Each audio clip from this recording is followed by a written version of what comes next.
Chapter 589. Dmo Xian's brows rose slightly as he understood the meaning behind Yi Qingluo's words. She wanted to give it a try, to try to deal with this Childine. Even if he was unable to kill Childine, battling with a 7th-level high-level Mirage beast would definitely be able to raise his own ability. This was exactly how Yi Qingluo believed in Dmo Xian. She had placed her life in Dmo Xian's hands. So what if Childine was powerful? Whether he could do it or not, he would only know after he tried. Especially such a rare opportunity. How could Yi Qingluo bear to let it go? If she really couldn't do it, then Dmo Xian would do it. Yi Qingluo narrowed her crafty eyes as her little hand hooked onto his smooth lower jaw. Of course, don't think of just standing by the side to watch. That black-cloaked man, I'll leave it to you, the people from the Dark Forces actually dared to show themselves. If they didn't leave something behind, how could they let them go so easily? TSK, you're so assured of me? Although Dmo Xian's words were filled with grievance, his eyes were filled with adoration, which obviously indicated that he was in a good mood. Yi Qingluo believed in his ability, and this was the biggest affirmation towards him. The two of them flirted with each other in a low voice. Their obvious display of affection blinded the eyes of the members of the Blue Dragon group, especially Lan Lingnua, who was nestled in Ji Tsongtian's arms. Her entire face was twisted, malevolent, and terrifying. A nameless flame of jealousy rose in Lan Lingnua's heart. She wanted to pull Yi Qingluo, who was nestled in Dmo Xian's arms, out, not wanting to see any other woman in that position. This thought caused Lan Lingnua's heart to tremble. Could it be that she had feelings for that ordinary-looking man? Actually, although the man's appearance was rather ordinary, his eyes and temperament were like that of a banished immortal. If one only looked at her back, it would be a beautiful scene. Furthermore, his embrace was extremely wide and firm. She had an urge to stay in that embrace forever. She wanted to. Countless thoughts surged in his mind. When these thoughts ran through her mind like crazy, Lan Lingnua's expression suddenly sank, and she hurriedly brainwashed herself. No, impossible. She was just unwilling. But this man was actually not charmed by her beauty. She was jealous of Yi Qingluo. It must be because the man whom she was unable to seduce had been seduced by Yi Qingluo. That's right, that's it. Hey, you useless team. Why are you still standing there like a fool? Aren't they very powerful? There are so many magical beasts. Aren't you going to kill them?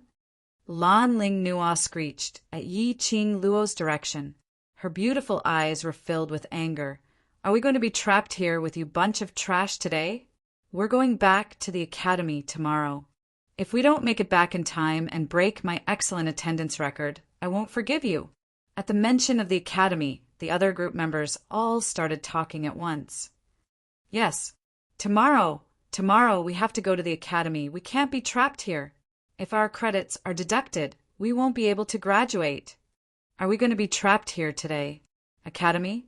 These mercenaries were also from the academy. Yi Qingluo squinted her eyes as she sized them up. These people's faces were unfamiliar to her. If they were Heavenly Academy students, she would definitely have an impression of them.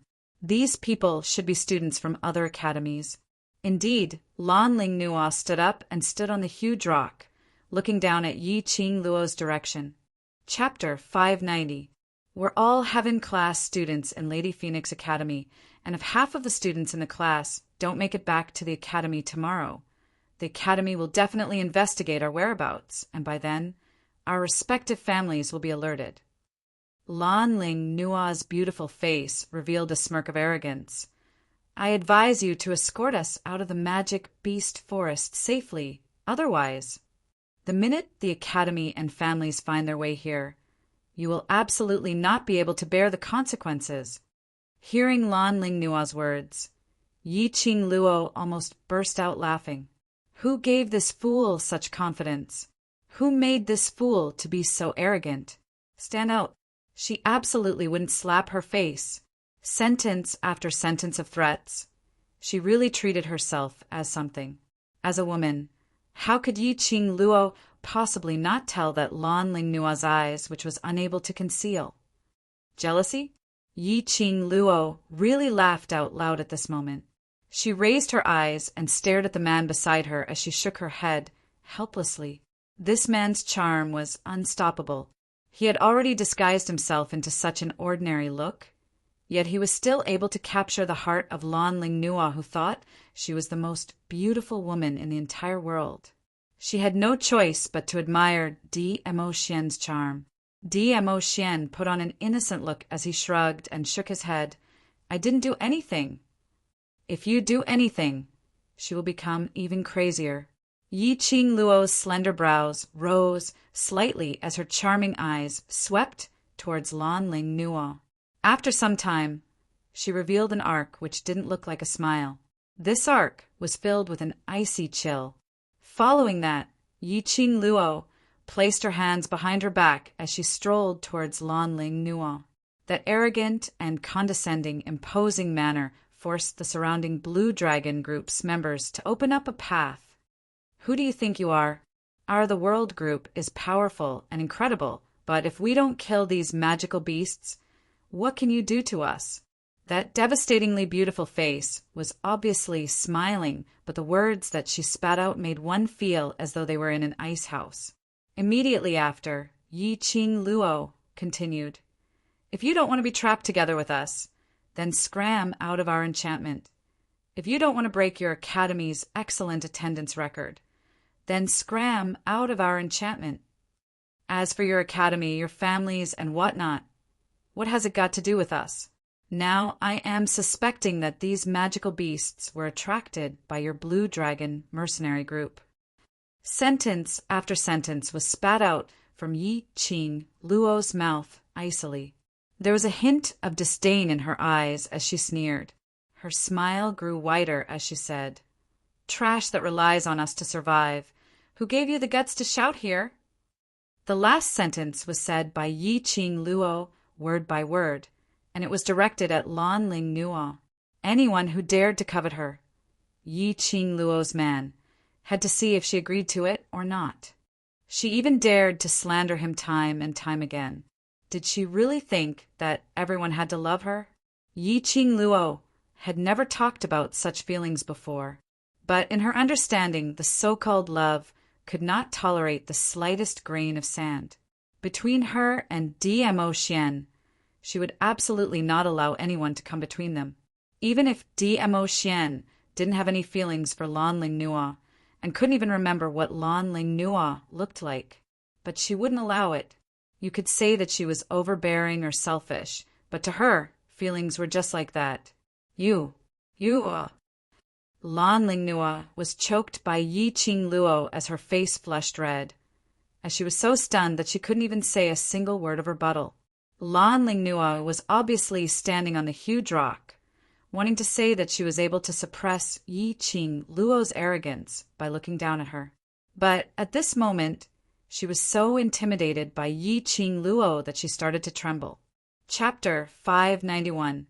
Miss, your words are too serious.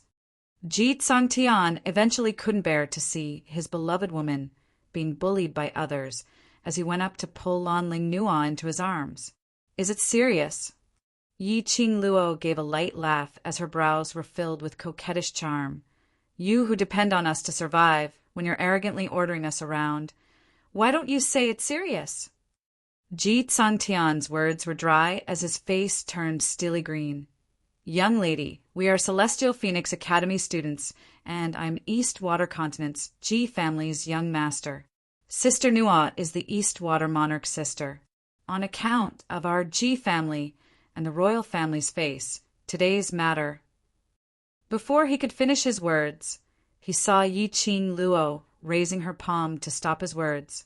Following that, the feather fan in Yi Qing Luo's fingertips moved and a bewitching red glow pressed towards him.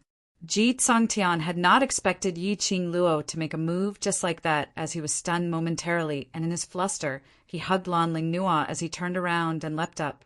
However, he had forgotten that he was currently in a spirit formation. With this leap, he leaped out of the spirit formation. A pungent stench entered their noses. The deafening howls of the demonic beasts pierced their eardrums. Countless birds and beasts pounced on the two of them like lightning upon seeing them leap out of the spirit formation. They were so densely packed that the two of them turned pale with fright. Luckily, Ji Tsongtian's reaction was swift as he immediately returned to the array barrier. Just as he was about to explode his anger towards Yi Qing Luo, he saw that enchanting woman holding a cold arc with a smile that didn't look like a smile. Her feather fan pressed against her pink lips as she laughed lightly. "What has your status got to do with me?" Just a few simple words were enough to inflict a heavy blow on the two of them. All along, he had thought that his incomparably noble identity, in Yi Qing Luo's eyes, couldn't even stir up a single ripple. Could it be this woman's status was even higher than theirs? It was no wonder that they didn't know Yi Qing Luo's identity. They had only heard of the World Group's name, but were unable to investigate the information of the World Group's members. Because before this, no one had ever seen this group of youths. As for Yi Qing Luo's identity, and the news of these youngsters coming out from the Imperial Palace, only the people in West Continent's Three Springs City knew about it. Ji Tsongtian hugged Lanling Nua as his pride had been unknowingly trampled into dregs by Yi Qing Luo. However, at this moment, he couldn't say a single word. He was completely stunned by Yi Qing Luo's imposing manner. However, Lanling Nua was relentless. She had never suffered such humiliation before. Ever since she was a child, she had been the proud daughter of the heavens. Relying on her beautiful face, her life in the East Continent had been smooth sailing. She could be called a queen whose status was second only to her cousin, Jun Emo Xia, who didn't bow and scrape when they saw her. Why was he humiliated by an unknown nobody in the Western Continent? Well done. How dare you look down on the dignity of our Eastern Continent's imperial family? Lanling Nua popped her head out from Ji Tsongtian's arms as her face was filled with anger. Just you wait. Wait till I return to East Continent. I want my royal cousin to send troops to invade your West Continent. Sister Nua. Ji Tsongtian pressed down on Lanling Nua's head as his brows creased tightly as he cried out in a low voice, "Stop talking! You're afraid of her, but I'm not." Lanling Nua's chest heaved up and down as she couldn't help but grumble that Ji Tsongtian was a big coward. If they were to lose today, wouldn't it make West Continent's people think that their East Continent was easy to bully? Thinking in this way, Lanling Nua's expression turned even gloomier. But her words had just ended when she felt a gust of cold wind blowing against her face and immediately felt an icy coldness on her neck. Not knowing when, Yi Qing Luo was already standing in front of her. Chapter 592. Lanling Nua looked down and saw a slender wrist that was as smooth as jade. The slender fingers were tightly wrapped around her neck. The coldness of his fingertips was like ice melting on her neck. Lanling Nua's petite body suddenly stiffened as her pupils enlarged, staring at Yi Qing Luo in disbelief. How did Yi Qing Luo appear in front of her? And how did he choke her? Ji Tsongtian was actually sent flying. Before she could even react, she was restrained by Yi Qing Luo. At this very moment, Lanling Nua deeply felt Yi Qing Luo's power. She absolutely believed that Yi Qing Luo wasn't simply trying to scare her. He really did not put her status in his eyes at all. He really wanted to kill her. Lanling Nua was scared. Her beautiful face was pale with fright, and her entire body started to tremble. Seeing her in this state, Yi Qing Luo's brows revealed a sweet arc as she was extremely enchanting. Today you're standing on our West Continent soil. Even if you're the emperor, you'll have to be obedient. Following that, Yi Qing Luo's 5 fingers suddenly increased the strength. Lanling Nua widened her eyes in terror. She kept extending her hands, trying to pry open the clamp on her neck. But she didn't even have the chance to move, let alone lift her hand. Ji Tsongtian saw this, and his eyes were filled with pain. He wanted to go up to help Lanling Nua, but after the group members supported him, they held onto his arms.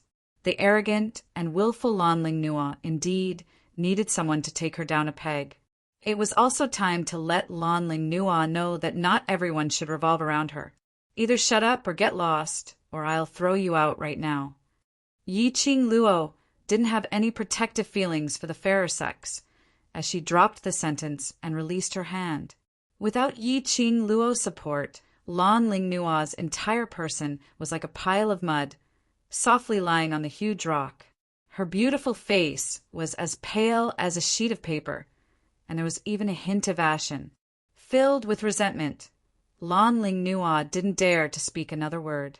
No one stood on her side, and no one was willing to speak up for her. Even Ji Tsangtian didn't speak up for her. Lanling Nua felt that the whole world had betrayed her. Obviously, all these were Ji Tsangtian's fault. It was Ji Tsangtian who brought her to the magical beast forest without any explanation, and it was Ji Tsangtian who admired her beauty. On what basis was it that when something happened to her, he didn't care about her at all? Lanling Nua's eyes were filled with intense hatred, and her facial features were hideous and twisted. Ji Tsangtian, who was originally standing by the side, preparing to head up to appease Yi Qing Luo after she left, when he saw her in this state, he instantly shuddered. Was this still the smart and kind sister Nuo in his heart? When he saw those eyes filled with hatred, he trembled with fear. At the same time, at the entrance to the first level of the magical beast forest, more than a dozen men in black clothes were hiding in the forest with sharp broadswords in their hands. The leader of the group was a black-robed man. Although he was also dressed in black, the material he was wearing was obviously smooth silk, which was of a much higher grade than the other black-robed men. Furthermore, the black-clothed man was wearing a jade crown inlaid with a few gems. He stood in front of the 10 over black-robed men as he stuck his head out to look towards the direction of the entrance, as though he was waiting for something. "Fourth young master, you'd better rest in the forest for a while. We'll keep a close watch on you." A black-robed man behind spoke out speechlessly. They were assassins. Assassins. Chapter 593. Having such a silly master, they started to doubt if they could complete today's assassination mission. "Don't worry about me. The moment I think about how I can hold Yi Qing Luo, that little slut, in my palm and play with her however I want, I feel delighted." That black-robed man, who was addressed as fourth young master, gave a sinister sneer as he clenched the long sword in his hand. As though he recalled the scene which he had described, he raised his head and laughed heartily. 10 over killers. This fourth young master wasn't anyone else but Yuchi family's fourth young master, Yuchi. Yuchi family's patriarch had lost his face in front of so many commoners and became the joke of the entire Three Spring City. How could Yuchi family's patriarch take this lying down? So he naturally pushed all the blame onto Yi Qing Luo. Yesterday, on account of Mu Zi Fan's Alchemist Guild's chief token, he let Yi Qing Luo off. But today, he absolutely must kill Yi Qing Luo. Hence, he sent his secret guards to the mansion early in the morning to inquire about the World Group's whereabouts. Then, he heard that they were going to the Magic Beast Forest to complete a mission. What kind of place was the Magic Beast Forest? That was a place where danger lurked in all directions, and if they were not careful, they would lose their lives there. They only needed to kill Yi Qing Luo and the others after she came out. If Yi Qing Luo and the others died, the outsiders would only think that they had met with danger while they were completing a mission in the Magic Beast Forest. Who would suspect the Yuchi family? When Yuchi family's patriarch instructed the killers, it was coincidentally heard by Yuchiya. He and Yi Qing Luo originally had an irreconcilable enmity and had been looking for an opportunity to take revenge on her. But unfortunately, Yi Qing Luo had entered the Heavenly Academy and was locked in the academy for a month, so where would he get the chance to take revenge? This time round, Yi Qing Luo had offended the entire Yuchi family. His father would definitely not let Yi Qing Luo off, and after crossing hands, he knew Yi Qing Luo and the other skills and ability. The killers he sent out would definitely be top-rated experts. Yuchi yet immediately volunteered and led 10 over high-leveled killers to wait outside the magic beast forest. Those killers racked their brains and discussed if they should directly knock Yuchiya unconscious and wake him up after the mission was completed. Suddenly, they heard Yuchiya's cry of shock. Someone is coming out. It's a person. Saying this, Yuchiya's entire head shrank back into the thicket. The other assassins immediately held their breaths and hid in the dark. Sure enough, a figure dressed in a long black robe appeared at the entrance that was filled with dense foliage and eerie inchi. That figure was extremely slender, and one could tell at a glance that it was a woman. Yuchiya's brows creased tightly. Could it be that Yi Qing Luo knew that there were killers lying in ambush at the entrance and intentionally used this method to avoid detection? Just as he was about to charge forward and restrain the woman, a figure suddenly appeared in front of him. However, he discovered that after the woman walked out of the entrance, there was a large group of giant magical beasts following closely behind her. The magical beast stopped at the edge of the entrance and did not step out. Even if you didn't understand the ways of the world, he still knew that each and every one of those magical beasts were at least mid-level or above. There were also quite a number of high-level magical beasts mixed in. Magical beasts also had their own rules of survival. These mid to high-level magical beasts would never come below the 3rd tier. Not only was Yuchi stupefied, even those experienced and knowledgeable assassins behind him were stupefied. This was the first time they saw so many mid to high-level magical beasts appearing at the entrance of the magic beast forest. Looking at it, there were at least 20 over of them. This woman was absolutely not Yi Qing Luo. Chapter 594. The black-robed lady could control a group of beasts. She was absolutely not an ordinary lady. Yuchi had totally treated this lady as an otherworldly expert, as even his breathing became cautious, afraid that the lady would discover them. Luckily, the lady bade farewell to those magical beasts and immediately turned around to leave. The lady had just turned around when, coincidentally, a light breeze blew over. The lady's black robe on her head was lifted, revealing half of her exquisite and beautiful side face, as well as a black arc at the corner of her eyes, which made her look extremely amorous. That was... Yuchi felt as though he was struck by lightning as he stared at that lady in disbelief. Even though her makeup had changed, he could still recognize her at one glance. Wasn't she? Within the array barrier, Blue Dragon Mercenary Group's atmosphere had sunk into a state of low spirits. The group members, group leader, and Lan Ling Nua all developed feelings of rejection. On the contrary, on Yi Qing Luo's side, all the youngsters stood quietly on the spot. Without the group leader or vice group leader's instructions, no one spoke up first and no one moved at all, quietly waiting for them to think of a way. Yi Qing Luo discussed her and Mo Xian's plan with Long Yunzhan and the others. When everyone heard that this huge beast was Child Yin from the 7th level, their expressions turned ugly. 7th level. That was the legendary level. In the entire West Continent, they had only heard of it, but had never seen it before. A mirage beast which had walked out from the legendary level. Moreover, it was a high-leveled mirage beast. It was imaginable how difficult it was to deal with. Although Qiao Jin felt that doing this was too risky, and if they were not careful, they could easily lose their lives.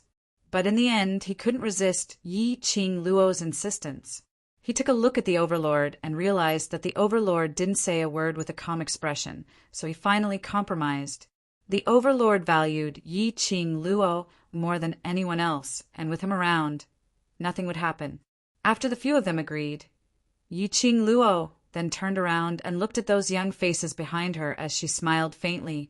Group leader, and I will deal with the huge beast. The surrounding beast tide will be handed over to you, and those from Blue Dragon Group. No problem, right?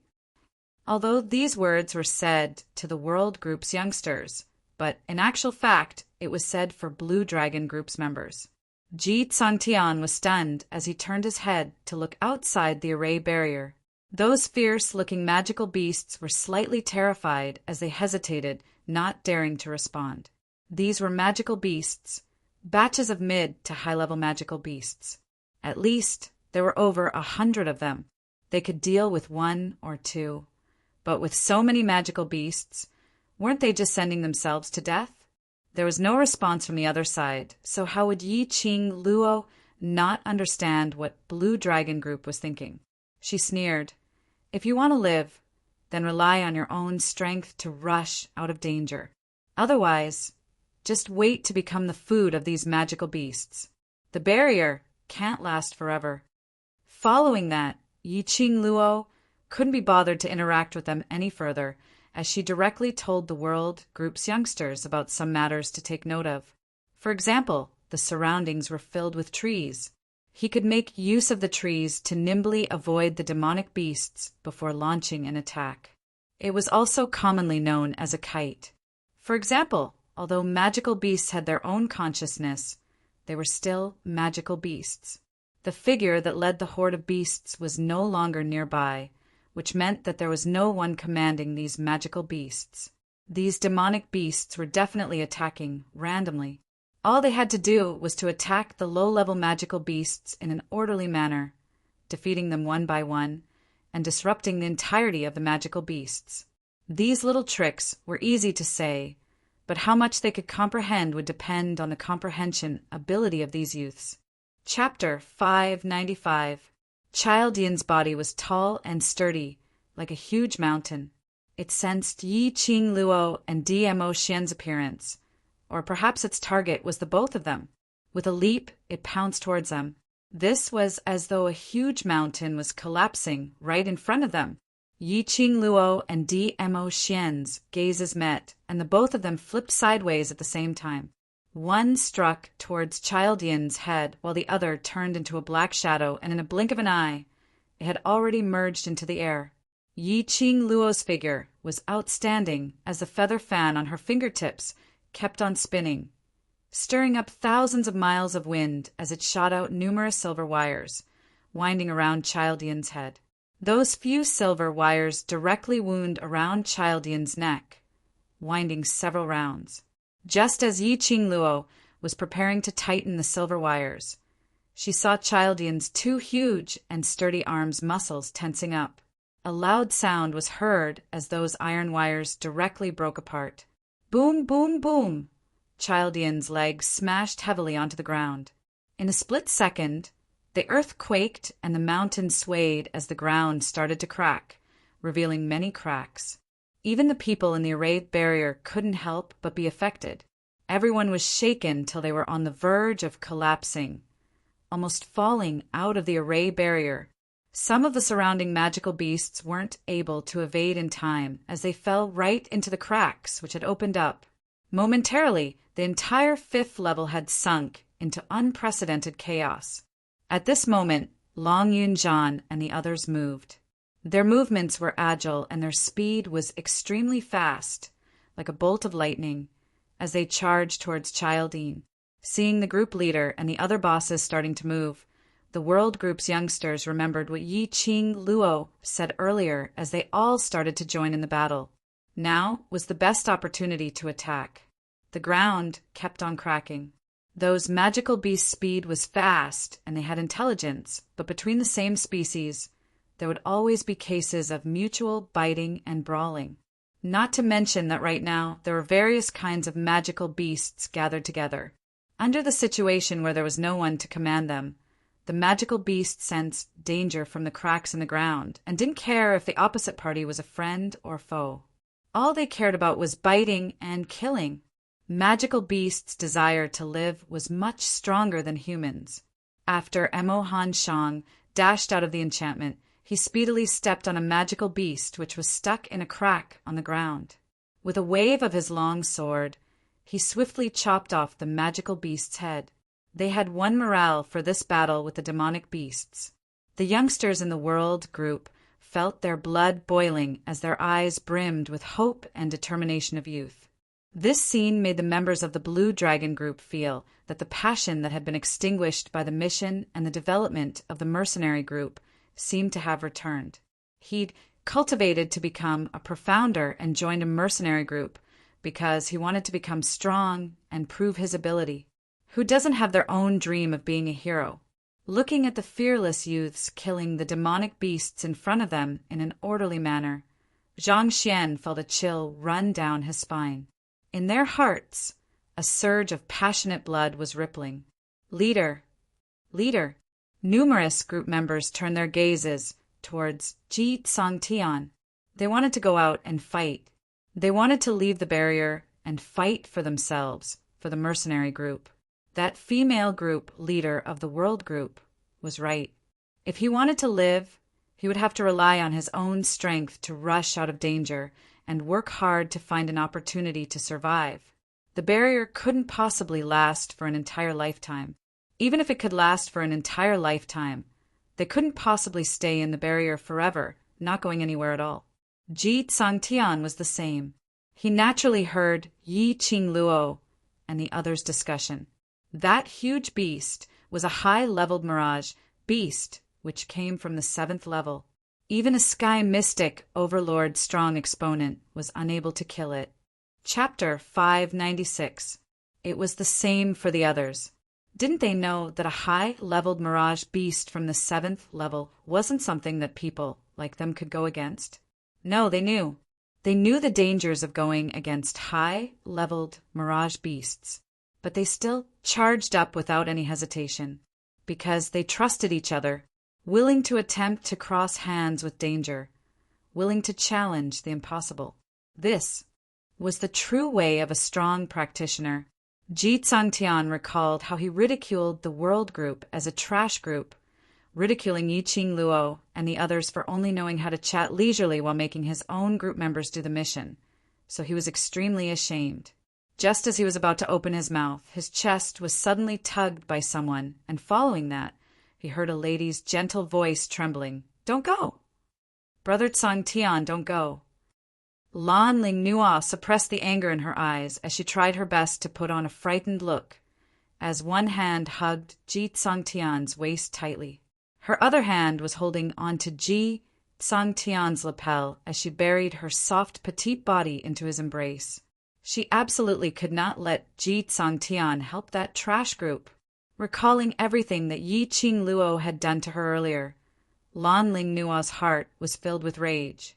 From what she saw, Blue Dragon Group's members leaving the array barrier to kill the other magical beasts was helping that wretched woman. That wretched woman was her enemy, which meant that she was also Ji Tsangtian's enemy, which meant that she was the entire Blue Dragon Mercenary Group's enemy. "I'll accompany you." Ji Tsangtian's hand, which was holding his lapel, was soft as though it had no bones, carrying a lady's fragrance. Ji Tsangtian's heart was pounding furiously as he lowered his eyes and looked at the lady in his arms affectionately. Suddenly, he was grateful for this accident. His sister Nua had already started to rely on him and knew how to automatically snuggle up to him. Did this mean that Lan Ling Nua had actually liked him all along? This thought made Ji Tsangtian's lips uncontrollably curl into a smile as his palm tightened, hugging the delicate lady even tighter. "Sister Nua, don't be afraid. Brother Tsangtian will always be by your side." The surrounding group members were still waiting for Ji Tsangtian's command. Originally being infected by the world group's youngsters and being hot-blooded, when he saw this scene filled with deep emotions, the hot-blooded blood in his heart was suddenly extinguished. As a result, they became even more disgusted with Lan Ling Nua. It was already a matter of life and death. Yet she was still displaying her princess temper. Did she really think that she was still in the East Continent's imperial palace, that she was still that spoiled and willful Princess Ling Nua? At first, he thought that Lan Ling Nua was intelligent and likable. Now he felt that Lan Ling Nua was as dumb as a pig. They simply couldn't be bothered to ask for Ji Tsangtian's opinion. Anyway, their group leader was prepared to accompany this willful little princess. He gripped his weapon tightly and prepared to rush out of the barrier. "Stop!"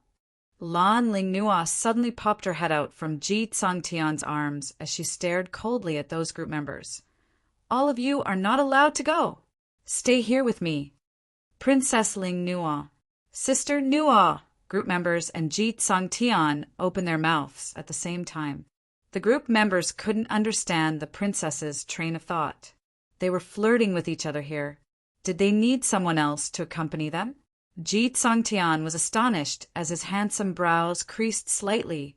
Sister Nua, don't worry, I alone can protect you. He thought that Lan Ling Nua didn't believe in his own ability. Chapter 597 F***K. The group members' hearts were filled with curses as they wanted to burst out with vulgarities. Was there something wrong with this princess's brain? In the past they thought that Lan Ling Nua was intelligent or whatever. They were absolutely blind. Looking at the anger in the group members' eyes and their tightly clenched fists, Lan Ling Nua's expression changed slightly as she immediately buried her head into Jeet Songtian's arms as she sobbed, Brother Songtian, Brother Songtian, I don't allow you to help that slut. I don't allow it. She was sobbing softly as she whimpered in grievance. Every now and then, she would raise her eyes, which were stained with tears, as she looked pitifully at Jeet Songtian. I know that you've taken a fancy to that slut's beauty, and you feel that she's beautiful. You want to save her and help her. Brother Songtian, tell me, have you also taken a fancy to that slut? Don't you want Nua or any more? This round of unreasonable pestering made the surrounding group members' mouths agape, as their faces were filled with disbelief as their jaws almost dropped onto the ground. What on earth was Lan Ling Nua thinking about in her mind? Leaving the array barrier to kill the magical beasts was helping the world group? What was she thinking? Damn it, they went out to kill the magical beasts, obviously for the sake of survival, for the entire Blue Dragon mercenary group. However, Jeet Songtian's attention was placed on Lan Ling Nua's last sentence. Don't want her anymore? How could he possibly bear to not want her? Jeet Songtian's heart was melted by Lan Ling Nua's tears. His large palm gently patted Lan Ling Nua's back as he spoke in a gentle tone. How could that be? How could I possibly take a fancy to another woman? Sister Nua, you know that from the moment I met you 4 years ago, I've always been admiring you. The feelings which had always been suppressed in his heart finally came out. Jeet Songtian's heart was pounding like thunder. He waited anxiously for Lan Ling Nua's reply. Lan Ling Nua stared with a pair of misty eyes as she blinked, and a shade of red instantly surfaced on her face as she buried herself into Jeet Songtian's arms. She didn't reply, but her actions were the best answer. Jeet Songtian was so excited that he was about to scream out. His arms hugged Lan Ling Nua tightly. The woman whom he had admired for so many years had finally agreed to become his woman. Commander, are we really just going to sit here and wait for death? One of the members clenched his fists tightly and shouted in a low, gruff voice, Let's talk about it later. Jeet Songtian replied without even turning his head back. In other words, none of them were allowed to leave the barrier. None of them were allowed to leave the barrier. Leader. The group members trembled in disbelief. They couldn't understand how their leader could be so mesmerized by beauty. Didn't you hear what your sister-in-law said? Not to let you help the world group. Jeet Songtian's voice suddenly turned gloomy as his imposing aura started to spread out as he berated them. In the world group, he had already lost his face in front of Lan Ling Nua. He absolutely couldn't let Lan Ling Nua feel that he couldn't even control his own brother. The guild members gripped the weapons in their hands tightly and sat back down on the cracked ground without saying a word. They were mercenaries. The most important thing for a mercenary was to obey orders. This scene was caught by Yi Qing Luo, who was dealing with Childine from afar. There was no other expression on her face, only a disdainful sneer. It was no wonder that after developing to 900 over people, they were still a bronze plate mercenary group. No matter how strong their ability was, they were still a failure as humans. Under this kind of situation, they had already lost their lives, but they still had the leisure to flirt around. She was indeed a femme fatale. Yi Ching Luo scoffed softly as her gaze refocused onto the huge mountain like Childine. Chapter 598. That black, cloaked man didn't escape speedily this time round because he had been discovered. On the contrary, he met DMO Xian's attack head-on as he struck out a burst of powerful black qi. That black qi was like a soft snake as it coiled towards DMO Xian. Apparently, the black, cloaked man had 100% confidence that he could kill everyone present. DMO Xian's expression remained calm, and when the black qi coiled around him, he stretched out his finger and made a casual sweep. That black qi instantly dissipated. Following that, DMO Xian's black hair, which was like smoke, spread out on his shoulders as it fluttered without any wind. He was dressed in black, and that bundle of cherry blossom totem on his arm, under this scenario, seemed to have turned into a real flame as it kept on burning. In just a blink of an eye, that flame had already enveloped the black, cloaked man, as though he was using fire to burn the other party. In the array barrier, Blue Dragon Mercenary Group's members were simply dumbstruck as they watched. Who on earth were these people? Who was that black, cloaked man? Furthermore, that black, cloaked man seemed to have been flipped down from Child Yin's shoulder, which meant to say, Child Yin was lured over by this black, cloaked man, a person who was able to control 7th level advanced leveled mirage beasts. How powerful was he? But in the hands of this ordinary-looking young man, he was so easily subdued? Just at this moment, that black, cloaked man who was enveloped in flames emitted a gloomy and cold black qi. The surrounding 10 miles of air instantly congealed. It was as if even breathing was an eerie feeling. Hold your breaths. DMO Xian's cold and calm voice rang leisurely. His tone was emotionless as his vision shot towards the direction of the World Group's youngsters who were fighting bravely. Following that, the wind from his palm moved as it split the congealed air into half. Whereas this split gave the youngsters time to react. They speedily held their breaths as the actions of killing the magical beasts in their hands didn't stop. Yi Ching Luo understood. That black, cloaked man released his profound yin qi to extinguish the profound fire which DMO Xian had congealed using his profound qi. The profound yin qi, which came from the dark forces, when released in this way, was poisonous. If these youngsters were to breathe it into their bodies, they would definitely be affected by the black qi. The look of Yi Qingling and Yu Qi Peng being swallowed and controlled by the profound yin qi. Yi Ching Luo still remembered it clearly. After the black gas on the black, cloaked man dissipated, he prepared to head towards the direction of Child Yin. Ignoring him, DMO Xian had already turned into a black shadow and stuck to the back of the black, cloaked man. That's enough.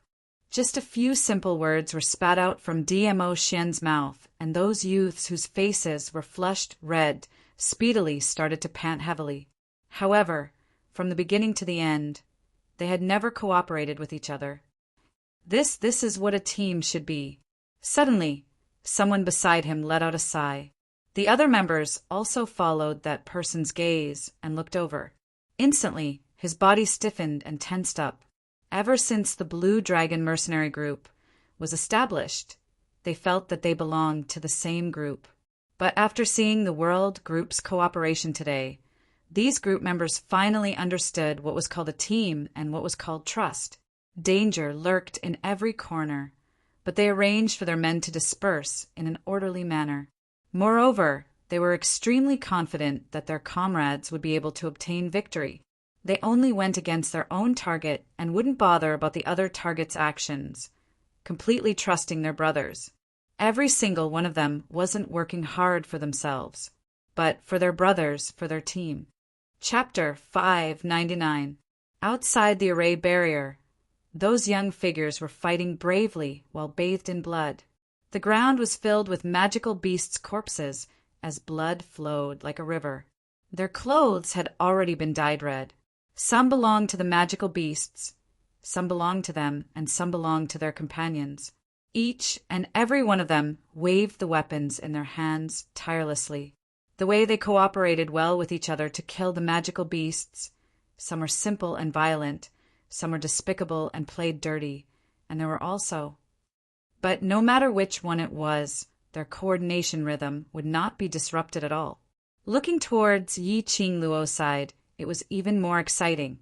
The man who was facing Childine right in front didn't hold any weapon, and just used his bare fists to resist all of Childine's attacks, attracting Childine's attention.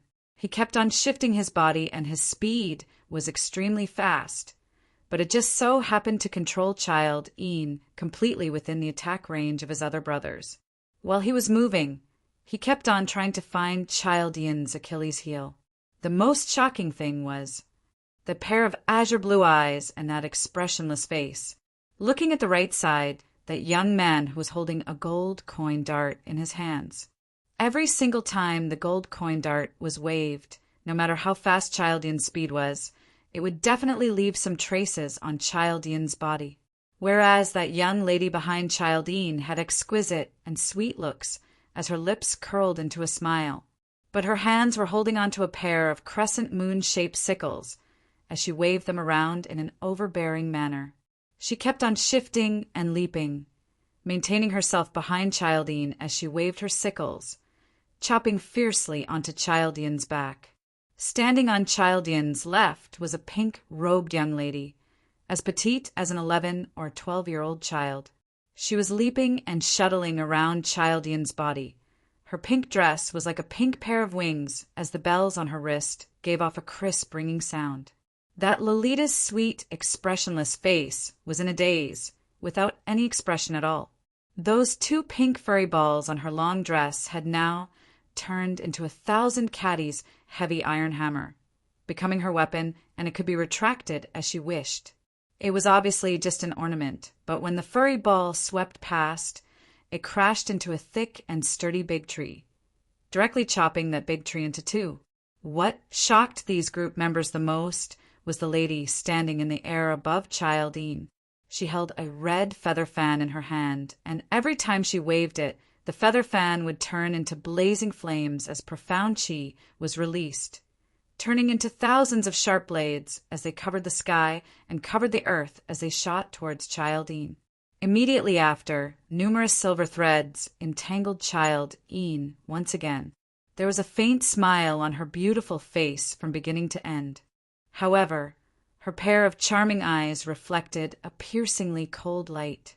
Just a glance at them would cause one's entire body to tremble. The members of the Blue Dragon group suddenly understood why the youths were killing the demonic beasts on the 4th level, while they just stood by and watched. Because they were too strong. He was so powerful that he could easily kill those magical beasts with just a flick of his finger. They were using their own methods to train these youths. However, when they encountered truly powerful and dangerous giant beasts, they would directly resist them. "Leader, I'm sorry. We have to join this battle. Leader, I'm a mercenary. I'm a real man. I can't let a woman destroy our Blue Dragon mercenary group." One by one, the group members stood up and walked out of the array barrier without even turning their heads back. No matter how exasperated Lan Lingnua was, no one turned their heads back. Ji Tsangtian looked at those group members who were scolding hysterically as his brows kept twitching. Chapter 600. In the entire Blue Dragon mercenary group, there were only 20 over people left in the array barrier. Perhaps it was because they obeyed Ji Tsangtian's orders, or perhaps they were afraid of the magical beasts outside the array barrier. Seeing that there were at least some members who obeyed his orders and stayed behind, Ji Tsangtian's expression turned slightly gentler. The current Yi Qing Luo's profound chi kept on gushing out as she stepped on the feather fan, releasing a strong airflow, confusing Childine's vision. Standing at a close distance on Childine's head, Yi Qing Luo finally saw Childine's looks clearly. This Childine's name wasn't called out randomly. Instead, it was the huge face of this giant illusory beast that clearly outlined the appearance of a child. an enlarged version of a child's looks. It had eyes, a mouth, and a nose with distinct features, a pair of bronze bell-sized eyes, filled with a bloodthirsty, baleful aura. This kind of gaze, appearing on this 4 to 5-month-old child's face, was extremely strange. Qing Luo, this monster's skin is rough, and our attacks don't cause much damage to it. After Qiao Jin shot out a gold coin dart, he raised his head and looked at Yi Qing Luo, who was standing on top. This kind of battle of attrition, although the few of them's coordination wouldn't hurt themselves, but in the long run, their profound qi would eventually dry up. If their profound heart jade was unable to supply profound qi in time, they would not be able to maintain their current rhythm. They had already attrited for close to 1 hour, and their actions and attacks started to slow down. But Child Yin was still extremely ferocious as it attacked Long Yunjian at an extremely fast speed. Perhaps it had spent too much time, and Child Yin was already impatient from their harassment. Its bronze bell-like eyes became increasingly sinister and treacherous. This isn't a solution. Yi Qing Luo's slender brows creased slightly. Her peripheral vision shot towards Dmo Xian's direction. She saw Dmo Xian floating in midair as he met that black, cloaked man's palms. Following that, the both of them retreated at the same time, and a burst of faintly discernible black qi started to spread out between their palms. Yi Qing Luo's expression congealed. Profound yin qi. That black-cloaked man was still releasing energy from the dark forces during the battle. The other party was able to use profound yin qi freely. This person's status in the dark forces was absolutely not low. The most important thing now was Dmo Xian affected by the profound yin qi? The worst thing about fighting with someone from the dark forces was that the dark forces would release the mysterious yin qi during the fight. If one's temperament was unstable, they would definitely be affected by the mysterious yin qi. Although she had absolute confidence in Dmo Xian, she still couldn't help but worry. Following that, they saw Dmo Xian retreating a few steps as a ray of resplendent white light enveloped his entire body. The mass of black qi instantly vanished into nothingness. In this ball of white light, Dmo Xian's peerless countenance was like the descent of a deity. "Sister!" There was a panicked cry, and then a small figure rushed over. Yi Qing Luo's arm tightened as her body swiftly shifted to the side. Bang! Only to see Child Yin's muscular arm flashing past his eyes. Just a step's distance away, and this palm had already landed on Yi Qing Luo. If Child Yin were to land a palm on him, even if he didn't die, he would be crippled. When he turned his head, he saw a pair of eyes filled with worry. It was Li Mao. Chapter 601. After being reprimanded by Kitty Li, Yi Qing Luo regained her senses as she gave Kitty Li a smile. "It's my fault. I've made you guys worried." Dmo Xian, who was still in battle, also shot a worried gaze over. "Sister, Child Yin is not really invincible. All the beasts have their Achilles heel." Kitty Li puffed her cheeks, apparently still angry. But she knew that now wasn't the time to be angry. Kitty Li's lively eyes blinked. "Sister, I'll help you." Saying that, Kitty Li had already turned into a black remnant image. She arched her body, and like an agile kitten, she speedily shuttled around Child Yin. When Yi Qing Luo heard that, she congealed her senses and raised the feather fan in her hands, adjusting her own rhythm as she launched a new round of attacks. High-leveled mirage beasts also had their Achilles heel. No matter how strong Child Yin was, as long as they found its weak point, they would be able to target that point and deal with it. That black, cloaked man should be an extremely troublesome person. Even Dmo Xian found it hard to deal with that person. No wonder that person was able to control 7th-level high-leveled mirage beasts. The current her was to congeal to deal with Child Yin. She mustn't bring any burden to Dmo Xian, and also mustn't let the world group's youngsters lose their confidence. Achilles heel. She would definitely be able to find it. Kitty Lee's speed was extremely fast. She who had a cat beast's physique in some aspects was extremely similar to a cat. After a few somersaults and leaps, she had already arrived behind Childine, that slender, jade-like hand. In a blink of an eye, her nails became extremely long, sharp and curved like hooks. That claw of hers grabbed onto Childine's tail without any hesitation. Childine, which was the size of a mountain. Its tail was naturally as thick as a tree. After Kitty Lee grabbed onto its tail, she used all her strength to pull it. Not too long later, Kitty Lee's palm was filled with a pile of fur. Kitty Lee's claw struck down, and that sharp hook pierced into Childine's flesh. Yi Ching Luo was watching by the side as she shuddered. Oh my God. No wonder he was a beast human with cat beast's bloodline, to be able to change any part of his body into a beast race's form. A beast's tail was indeed a fatal Achilles heel, but Childine's weak point didn't seem to be his tail. When Kitty Lee's claws came down, Childine actually swung its tail and directly used its tail to lift Kitty Lee's petite body up as it kept on swinging her around in midair. There were lush trees all around, and this fall naturally knocked into those trees. Luckily, Kitty Lee was agile, and her claws grabbed onto Childine's tail as she climbed up agilely. Childine's tail swept across the trees, and the surroundings rumbled continuously. Not the tail. When the few of them saw that, they immediately increased the speed of their attacks, attempting to divert Childine's attention away from Kitty Lee. After all, Kitty Lee was just a little girl. Even if he was fast, nimble, and strong, he would not be able to withstand it. But in the eyes of Qiao Jin and the rest, Kitty Lee was like a little sister. The few of them kept releasing their Xian Qi. However, Childine only stared at Kitty Lee, who was still sprawled on him. Although its tail was not its Achilles heel, compared to other parts of its body, it was its bottom line. This human, who was emitting a cat stench, not only used her claws to cut its tail, she even attempted to chop off its tail. How could Childine not only stare at Kitty Lee, whereas to it, the others were merely tickling? Chapter 602. In a moment of desperation, she didn't aim at Childine's neck, but directly shot towards its eyes. The eyes were the weakest part of humans. Naturally, it was the weakest part of beasts.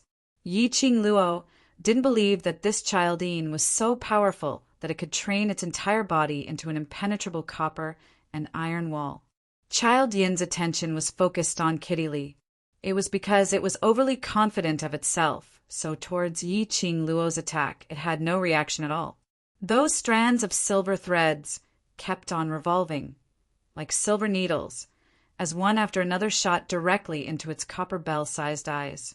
Roar! Roar, roar! A sharp howl instantly reverberated throughout the entire magic beast forest. Yes, the entire magic beast forest was eerily cold, and because of this howl, the earth quaked and the mountains swayed violently. Blood spurted out from its eyes. Childine was in so much pain that it grimaced in pain as it raised its hand and broke those strands of silver threads which had pierced into its eyes. Childine's reaction was swift, and it only got pierced in one eye, as it avoided the other eye's silver threads.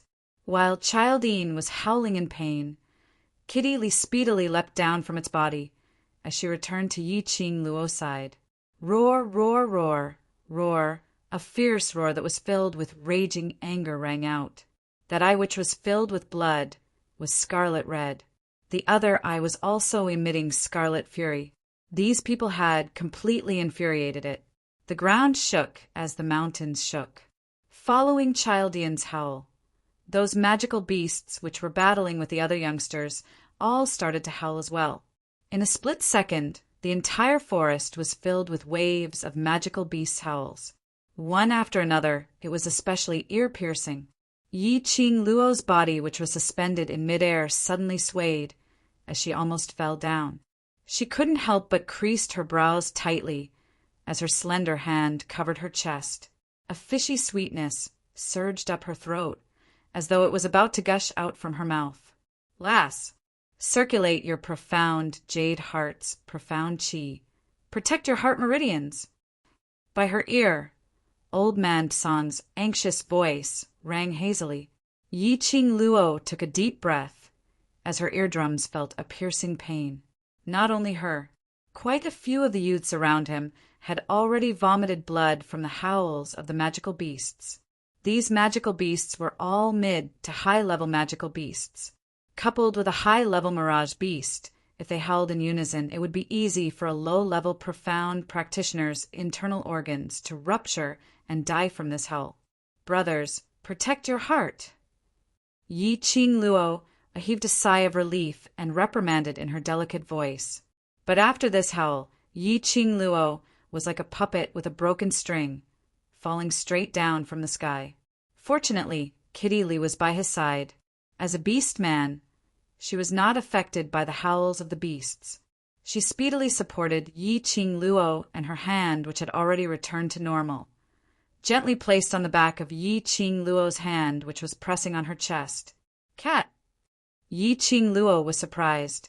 A warm feeling slowly flowed into Yi Qing Luo's heart. That source wrapped around her heart and harmonized with her profound jade heart. The sharp pain in his eardrums and the sweet taste in his throat finally subsided, just as Yi Qing Luo heaved a sigh of relief. A scorching feeling suddenly arose in her heart, as though a raging fire was burning. Kitty Lee, who was transferring her profound qi, suddenly retracted her hand, as though she was scalded, as she looked at her own palm in disbelief. It was still fair, but that scorching pain still remained in her palm. What was going on? Kitty Lee stared at Yi Qing Luo in astonishment, seeing her slender brows knitted into a bundle, as her delicate body kept twisting, as though she was in extreme pain. Chapter 603. Sister. Kitty Lee panicked as she called out to Yi Qing Luo, but Yi Qing Luo seemed as though she couldn't hear what she said as she shut her eyes tightly, writhing in pain in her arms. Yi Qing Luo could no longer hear any sounds from the outside world. She was in so much pain, her entire body was in pain. So painful that it felt like something was expanding from the bottom of her heart, as though it was about to explode, squeezing her. Hundreds of beasts howled one after another, exploding unceasingly in her head. Boom! That howl turned into a ray of white light in her mind. Yi Qing Luo lost all her consciousness as she fainted. Sister! Qing Luo! Kitty Lee, Qiao Jin, and the others shouted in unison. Long Yun Zhan's figure swayed as he appeared next to Kitty Lee, his azure blue eyes staring intently at Yi Qing Luo. Just as he stretched out his hand to carry Yi Qing Luo from Kitty Lee's arms, his back suddenly felt a chill as the human dragon's perception made Long Yun Zhan's feet flash slightly as he evaded. Following that, he saw Dmo Xian's figure flashed past, and Yi Qing Luo was already in his arms. This lunatic! Long Yun Zhan's eyes sunk. What are you doing? There was a mysterious dark forces man over there. He just left that person behind and rushed over? Wouldn't that be giving the dark forces a chance to counterattack? Dmo Xian ignored Long Yun Zhan as his pair of chilly eyes stared at the little woman in his arms. Her face was pale, and there was no reaction. No matter how he used his profound qi to probe the condition of her body, it didn't evoke any reaction from her. If it wasn't for the fact that Yi Qing Luo's breathing was still smooth. If it wasn't for the fact that Yi Qing Luo's brows were still tightly knitted. Dmo Xian almost thought that the person in his arms had already. His slender, long fingers were on Yi Qing Luo's shoulder as he slowly tightened his grip on her clothes. That peerless face was expressionless, as though it was covered with frost, making one feel as though they were in an ice house. Lil Luor. His hoarse voice was filled with worry. Dmo Xian hugged Yi Qing Luo tightly as his gaze was fixed on her face, not allowing any other person to enter. Seeing Dmo Xian in this state, Long Yun Zhan couldn't say anything else. He squinted his azure blue eyes and looked not too far away, at that black, cloaked man who had already returned to stand on Child Yin's shoulder. The black-cloaked man was still wearing a cloak, but it wasn't hard to see that he was in an extremely sorry state. The cloak on his body had already been shredded into several pieces by the profound qi. Even when he was standing on Child Yin's shoulder, he seemed to be on the verge of collapsing. That Child Yin was still howling continuously. Each sound was sharper than the one before. Hundreds of beasts cried out in unison, as if they were responding to the strongest among the beasts.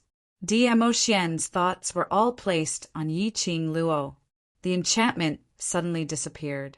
Child Yin's furious howls and hundreds of beasts' howls were clearly transmitted into Ji Tsangtian and Lan Ling Nua's eardrums. Lan Ling Nua was merely in mystic profound first grade, and when this voice entered her ears, she instantly spat out a mouthful of blood as her delicate body fell limply into Ji Tsangtian's arms. Sister Nua! Ji Tsangtian frantically hugged Lan Ling Nua tightly as his eyes were filled with heartache.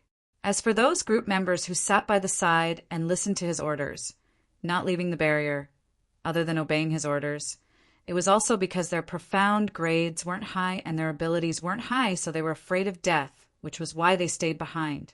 Now that the barrier had dispersed, these people couldn't take it as they directly spat out blood as they fell onto the ground. There were a few group members whose internal organs were ruptured as they died on the spot. Chapter 604. At this moment, Ji Tsangtian couldn't be bothered about their gender difference, as his palm immediately covered Lan Ling Nua's chest. The woman's soft chest bumped into his palm. Up and down, it made Ji Tsangtian's delicate-looking face instantly turn red. The woman in his arms was the woman he loved. How could he not be distracted by this? Tsang, brother Tsangtian. Lan Ling Nua's brows creased tightly in pain as she kept twisting her body.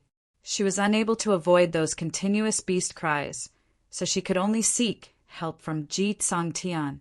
The more she moved, the more Ji Tsangtian's breathing was unable to calm down.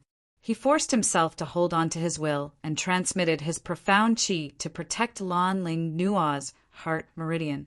The other members who had fallen to the ground were completely disappointed. His team members, his brothers, all had their hearts shattered by the howling of the beasts, and several of them had even died. However, this regiment commander actually did not have the slightest reaction. He didn't even say a word of concern. In his heart, there was only that woman, Lan Ling Nua. A brother who had risked his life for him was inferior to a woman? How could these team members remain calm in their hearts? Whereas Ji Tsangtian didn't feel that there was any problem with his way of doing things. In his eyes, Blue Dragon Mercenary Group was established by him alone, so it was natural for these group members to listen to him. Moreover, from today onwards, Lan Ling Nua was their sister-in-law. Naturally, his sister-in-law was the most important. In order to prevent his beastly nature from being triggered by his beloved woman's delicate body, Ji Tsangtian turned his gaze towards the battlefield. Then he was stunned. Not only him. The other members of the Blue Dragon group were all stunned when they saw Yi Qing Luo fainting. Their eyes were filled with astonishment and disbelief. The roar of hundreds of beasts would only affect those with lower mystic ranks.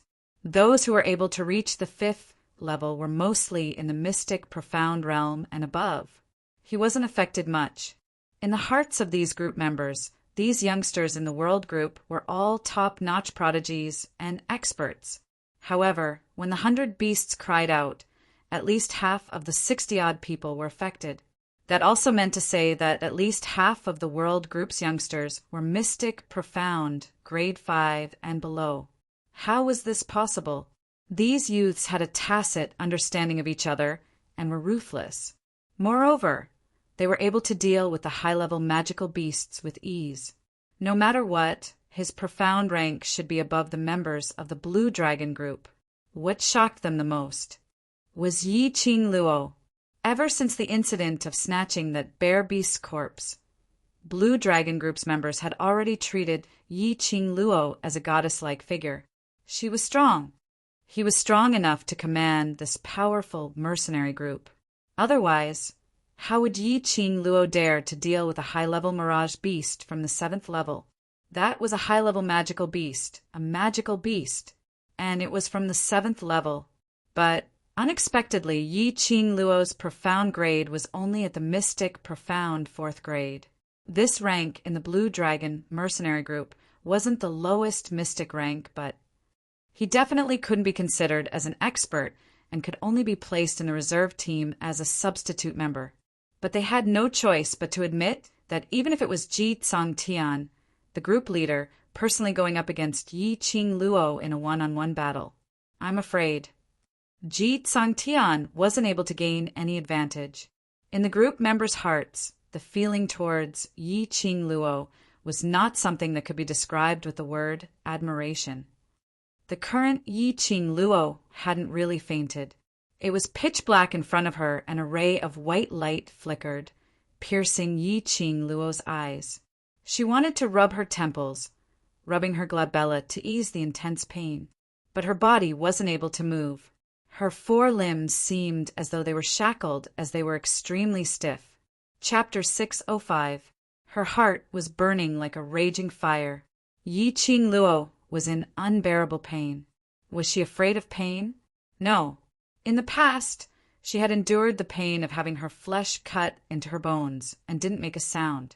But she really couldn't endure this kind of intense pain that squeezed her internal organs and ruptured her eardrums. She wanted to cry out, to vent out this pain.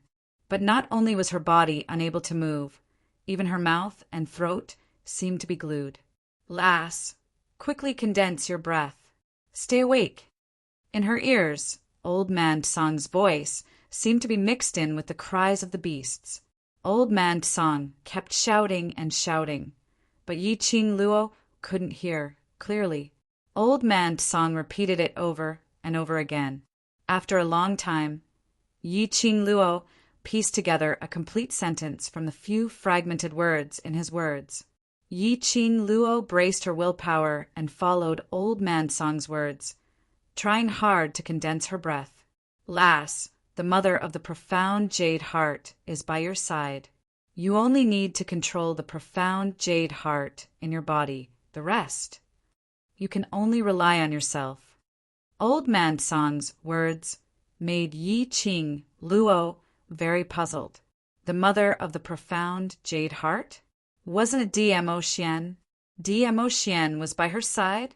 Then, what about that black, cloaked man? Why did he let her control the profound jade heart in her body? Countless questions kept revolving in her mind, expanding and almost about to explode.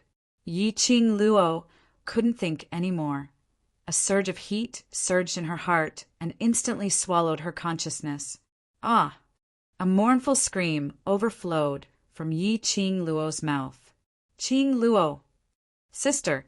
The few people standing behind Dmo Xian surrounded her and cried out worriedly. They had never heard Yi Qing Luo cry out like this. In their hearts, Yi Qing Luo had always been a strong girl, strong to the point that she wouldn't cry out in pain.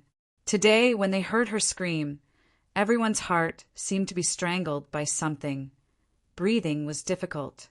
The lady in Dmo Xian's arms had pale lips that were devoid of blood, as blood kept gushing out, causing that extremely pale complexion to add a tinge of bewitching color. Everyone's hearts were trembling. Pairs of hopeful gazes looked towards Dmo Xian. Overlord.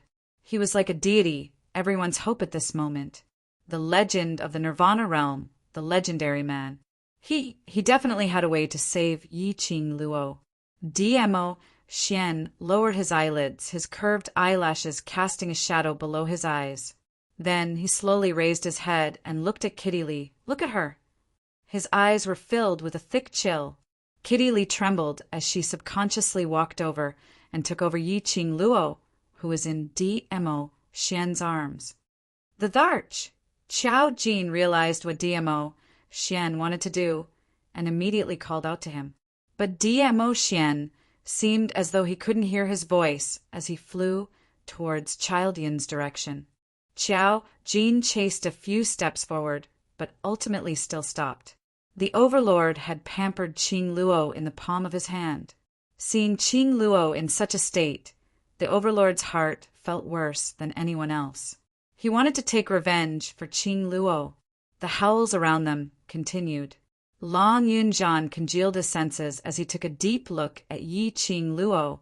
His azure blue eyes were tainted with a chilly glint. Kill! Leave none alive. Leave not a single one alive.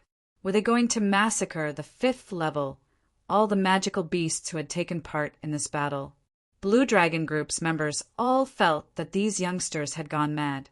Whereas for those youngsters, they clenched their fists tightly as they raised them up. That sonorous and forceful voice kept repeating the same word. Chapter 606. Dmo Xian's sudden attack caused Child Yin, who was still howling in pain, to not notice it at all. That huge mountain-like body fell backwards. The black, cloaked man on his shoulder swiftly leapt up and left Dmo Xian's attack range. Dmo Xian's charming thin lips curled upwards as his eyes were filled with frost, and the attacks in his hands became even more vicious and sharp, pressing towards the black, cloaked man. Earlier, when he was battling with the black, cloaked man, Dmo Xian hadn't displayed his full strength, whereas the current Dmo Xian had apparently started to become serious. The black, cloaked man's original arrogance started to become timid as he fled in all directions. Under the black, cloaked man's summoning, Child Yin speedily climbed up as it stared with its blood-dripping eyes, pouncing towards Dmo Xian. One beast and one man, tangled with each other. Long Yunjian and the others knew that in this kind of battle, there was no chance for the mortals to interfere. If they allowed this bunch of magical beasts to continue howling, it would affect Yi Qing Luo's injuries to a certain extent. He led the World Group's youngsters and started killing those howling magical beasts. Yi Qing Luo, who was in the abyss of suffering, struggled in pain, trying to break free from this pain. Lil Luor, I respect whatever you think. I will wait for you to walk side by side with me. Suddenly, an extremely pleasant voice sounded in his ears. That voice was mellow like fine wine, deep and clear. Sentence after sentence, it kept calling out her name. Those sentences were sweet and warm, warming one's heart. In a daze, a peerless face appeared in front of her. He looked at her lovingly and gave her an extremely gentle smile. Madame Qing Luo, the one who admires you the most now, is Sister Ziqing. Madame Qing Luo, you're the center of Devil Class. Qing Luo. Immediately following that, familiar faces flashed past her eyes as she heard their voices calling out to her. These people's faces, these people's voices, slowly turned into a warm current flowing in her heart. Wherever the warm current flowed through, the sharp pain from the tremors gradually disappeared. Even the profound jade heart, which was burning in her heart, seemed to have been extinguished. That warm current filled her limbs and bones, circulating 1 cycle, 2 cycles. Yi Qing Luo became aware of something and immediately controlled her profound jade heart to continuously absorb that warm current, breathing it in and out, lingering around her profound jade heart. That warm current, under Yi Qing Luo's control, gradually wrapped around the profound heart jade, forming a round ball. Following that, Yi Qing Luo felt her body suddenly becoming light, like a feather. All the pain had dissipated. His breathing was smooth, and his body was filled with energy. Wave after wave of profound energy flowed continuously within her body. Kitty Li, who was hugging Yi Qing Luo, kept transmitting her profound qi in an attempt to awaken Yi Qing Luo and protect her heart meridians.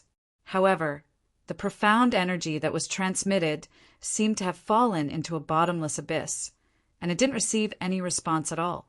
Suddenly, Yi Qing Luo's body exploded with an intense light. Immediately following that ray of light directly lifted Yi Qing Luo's body into mid-air. Sister! Kitty Li panicked. Her hands didn't even manage to hug Yi Qing Luo tightly. She could only look on helplessly as Yi Qing Luo's body rushed into midair. Everyone's gazes were attracted by this dazzling light. Everyone's vision all congregated over.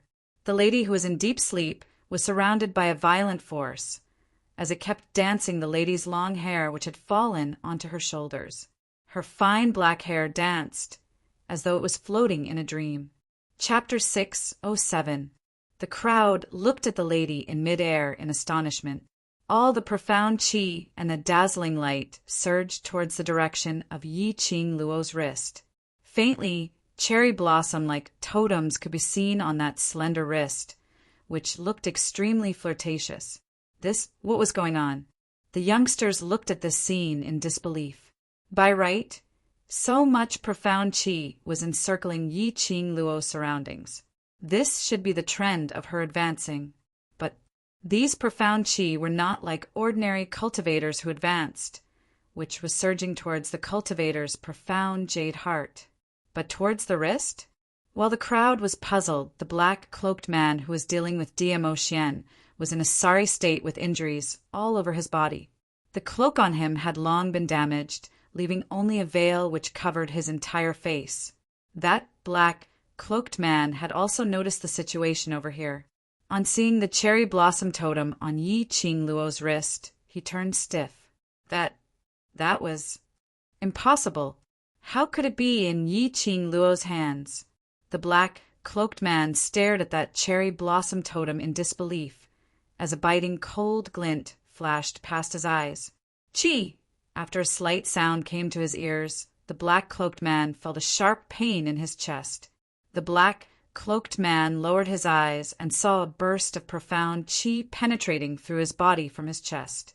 The black-cloaked man raised his eyes in astonishment and met with a pair of icy cold peach blossom eyes. She is the person whom this lord wants to protect. Even this lord can't bear to hurt her. Just based on you dare to lay your eyes on her? The extremely ridiculing words were like frost, directly entering the black-cloaked man's ears. This lord, he was Overlord? The black-cloaked man drew in a breath of cold air. The cloak on his head swayed as it fell onto the ground, revealing a skinny like firewood, completely supported by bones and skin. It looked extremely horrifying. Especially now, the black-cloaked man's eyes were wide open, staring at DMO Xian in disbelief.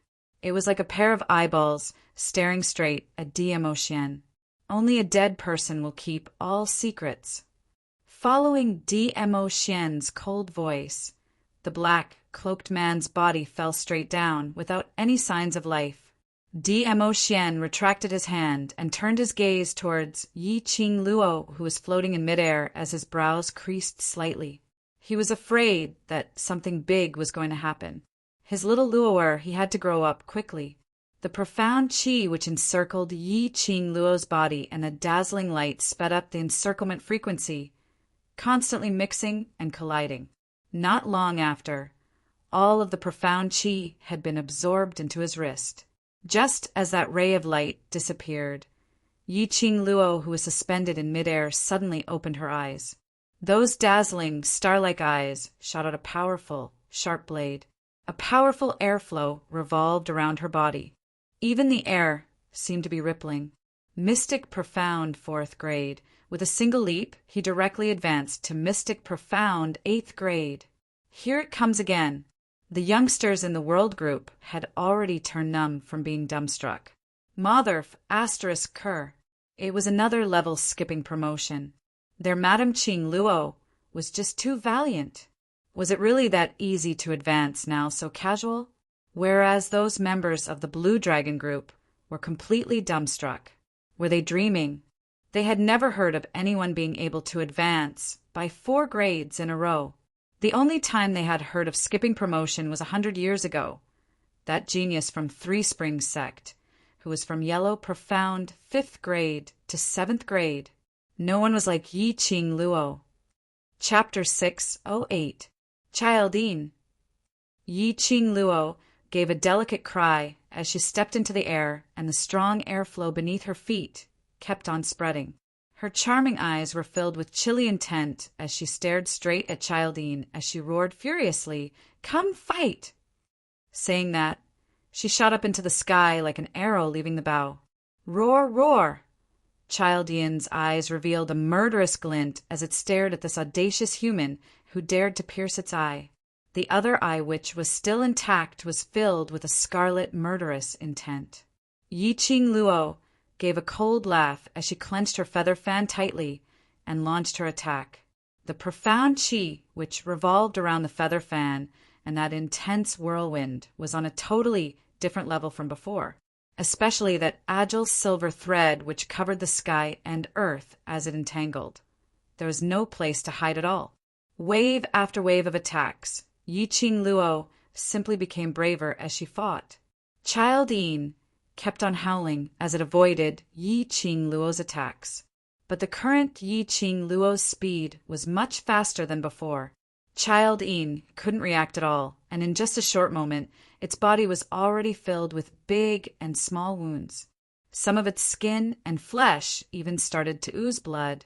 It was so painful that Childine howled even more miserably.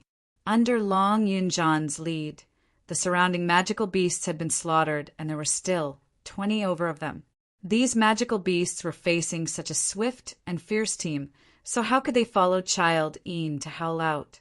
Even if they could howl, there were only 20 over of them left, so they were unable to create that kind of shock earlier. The current Yi Qing Luo's body was as light as a feather. She felt that her breathing was getting smoother and smoother as her body became lighter and her speed became faster and faster. Even if she didn't display that set of footwork, her current speed was something which ordinary people absolutely could not chase up to. Her body had undergone a huge change. After the advancement, not only her profound grade had been upgraded, her overall strength and body quality had also been upgraded. She totally didn't feel any discomfort in her body and mind at all. Even his internal organs, which had been injured by the roars of hundreds of beasts, had been completely healed. Roar, roar, stupid humans! A bunch of despicable humans. Childine howled loudly as that child's features on its face had already twisted into a sinister bundle.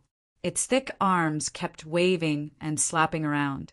Yi Qing Luo dodged it nimbly, and with a light tap of her toes, she circled around its body, and the silver threads shot out from her feather fan, trapped it within. Suddenly, Childine's dancing hand stretched out as a furious roar rang out, and following that, a huge light ball was spat out from its mouth. That light ball was the size of Childine's head, which was equivalent to a huge rock which could fit 3 grown men. It headed directly towards Yi Qing Luo's direction. Qing Luo, be careful! The onlookers were so scared that their hearts skipped a beat. One by one, they reminded him their hearts in their throats. Yi Qing Luo was stunned. Yi Qing Luo was stunned. Yi Qing Luo's heart was filled with curses. Damn it! What kind of technique was this? It could even spit out light balls from its mouth. Was it a magical beast or a little monster? Yi Qing Luo's figure swiftly swayed, and at the same time as she avoided the light ball, she kept on shouting, "Bring the men and evacuate quickly! The attack range of Childine's light ball is very far." She was able to avoid Childine's attack, but that didn't mean that the group of brothers behind her were able to avoid it. Under Childine's rage, the light ball which was released from its mouth was enough to sweep this entire forest. Long Yunjan and the others reacted swiftly as they immediately brought everyone to evacuate. Chapter 609. Hence, if a group of people were to arrive at the 5th level to complete a mission, they would probably see this strange scene. In front of them, a large group of mercenaries, who were in a sorry state, ran forward. Behind them were 20 over injured, advanced, leveled magical beasts as they bared their fangs, howling as they chased after them. But only after running for 100 meters away, Long Yunjan stopped in his tracks as he raised his hand to shout for them to stop. Following that, all of them turned around and started waving their weapons towards those 20 over-magical beasts, killing them. This position was out of the shooting range of the light ball, but they were still able to see Yi-Ching Luo clearly. That stretch of forest had already turned into ruins. The huge light ball exploded on the ground as sand and pebbles flew everywhere as dust curled upwards. The entire magical beast forest shook once again as it shook incessantly. Roar, roar! Seeing its own light ball being avoided by Yi-Ching Luo, Childine howled even louder as it pounded its own chest fiercely as it spat out one light ball after another. That's right, one by one. One after another, the huge light ball was like bullets as it bombarded downwards with a pitter-patter. Yi-Ching Luo avoided the first one, and the second light ball followed closely behind. When each light ball crashed onto the ground, it exploded a deep pit as it set off a huge air wave. This air wave also affected Yi-Ching Luo's performance. Just as Yi-Ching Luo avoided the third light ball, the airwave behind her directly caused Yi-Ching Luo's petite body to fall onto the ground. Immediately following that, the fourth light ball struck towards her. Ching Luo, Long Yunjian, and the others stopped their hands, which were slashing the magical beasts, as they shouted out towards Yi-Ching Luo's direction. Dead. That little slut is dead. Lan Lingnua, who was carried in Ji Tsangtian's arms, was filled with joy as she watched Yi-Ching Luo being swallowed by the light ball as she excitedly hugged Ji Tsangtian's neck tightly. That spirited, beautiful eyes were filled with joy as it was extremely beautiful. From the might of that light ball, it was totally able to flatten that stretch of forest. If Yi-Ching Luo was struck by that light ball, she probably wouldn't even have a full corpse left. The more she thought, the more excited Lan Lingnua's expression became. She smiled and even smiled as she hugged his neck. Ji Tsangtian's heart was thumping nonstop right now, so why would he care about what Lan Lingnua said? She nodded in agreement with Lan Lingnua's words. Yes, yes, yes. It's good that he died. It's good that he died. As long as younger sister Nua is happy. But they didn't know that the surrounding youths were glaring at them as if they were enemies who had killed their fathers. Wretched servant girl, say that one more time. Tong Ziqing took quick steps forward and directly pulled Lan Lingnua out from Ji Tsangtian's arms. She raised her hand and slapped Lan Lingnua's face. Before Ji Tsangtian could even react in time, he heard a crisp slap sound. Under her meticulous care, Lan Lingnua's skin was extremely exquisite. Half of his face was flushed red from the slap, leaving a clear imprint of his 5 fingers. You crazy woman! What are you doing? Ji Tsangtian swiftly rushed up, trying to carry Lan Lingnua back. However, the girl in front of him looked small and delicate, but she just used one hand to casually change Lan Lingnua's side. Tong Ziqing wasn't appeased as she raised her hand and gave Lan Lingnua another slap on her left cheek as she scolded. If Ching Luo dies, I'll make your entire Blue Dragon mercenary group accompany her to the grave. These words made Ji Tsangtian's already gloomy face turn even colder. After hitting his woman, they even threatened his mercenary group? Did they really think that his Blue Dragon mercenary group was a bunch of vegetarians? These youngsters were just too arrogant. Chapter 610. Silence. A deathly silence. None of the group members who were standing behind Ji Tsangtian made a move. Ji Tsangtian's brows creased tightly as he looked at Lan Lingnua's aggrieved look as the rage in his heart surged. Are you all deaf? This group leader says, tie up these people who don't know what's good for them. Save your sister-in-law. He shouted furiously as he turned around and stared at those group members behind him. But he discovered that the remaining 50 over group members, other than those 20 over people who followed Ji Tsangtian to stay in the array barrier, who were trembling while holding their weapons, not knowing what to do. The other group members all stared at Ji Tsangtian with a furious expression. They simply couldn't understand why their brilliant group leader had turned into this state today. Was it because of Lan Lingnua, that wretched woman? Some group members couldn't help but burst out. Group leader, the person who doesn't know what's good for her, is Princess Ling Nua. It's you. If it wasn't for the world group, if it wasn't for Missy, we would have already become that huge beast, becoming the magical beast's food. We're mercenaries. We're real mercenaries. We will absolutely not do things like biting the hand that feeds us. One after another, the group members started to voice out the unhappiness in their hearts. But they knew clearly in their hearts that in their group leader's heart, Lan Ling Nua was a treasure which no one could taint. They didn't dare to blame everything on Lan Ling Nua, but in their words, the spearhead was pointed towards Lan Ling Nua. After being slapped twice, Lan Ling Nua's cheeks were swollen and red. When had she ever suffered such humiliation? She knew that she wasn't a match for Tong Ziqing, so she didn't dare to retaliate forcefully, only covering her mouth and her cheeks as tears started to flow down. Her mouth would occasionally affectionately call out Brother Song Tian, looking as pitiful as she could be. When he heard the accusation from his team members, he cried even louder. The surrounding magical beasts had all been killed by the World Group's youngsters. Now that they heard Lan Ling Nua's sharp cries, they felt that it was ear-piercing and wanted to slap this lady till she fainted. Their hearts were filled with concern for Yi Qing Luo's safety, and Lan Ling Nua looked like she was at a funeral, so who would feel good about it? Hearing Lan Ling Nua's cries, Ji Tsangtian's heart ached as he totally didn't realize that it was his own fault, only feeling that his group members had all been brainwashed by the other party. The members who had always obeyed his orders dared to refute him today. They reprimanded him and even indirectly talked about their sister-in-law.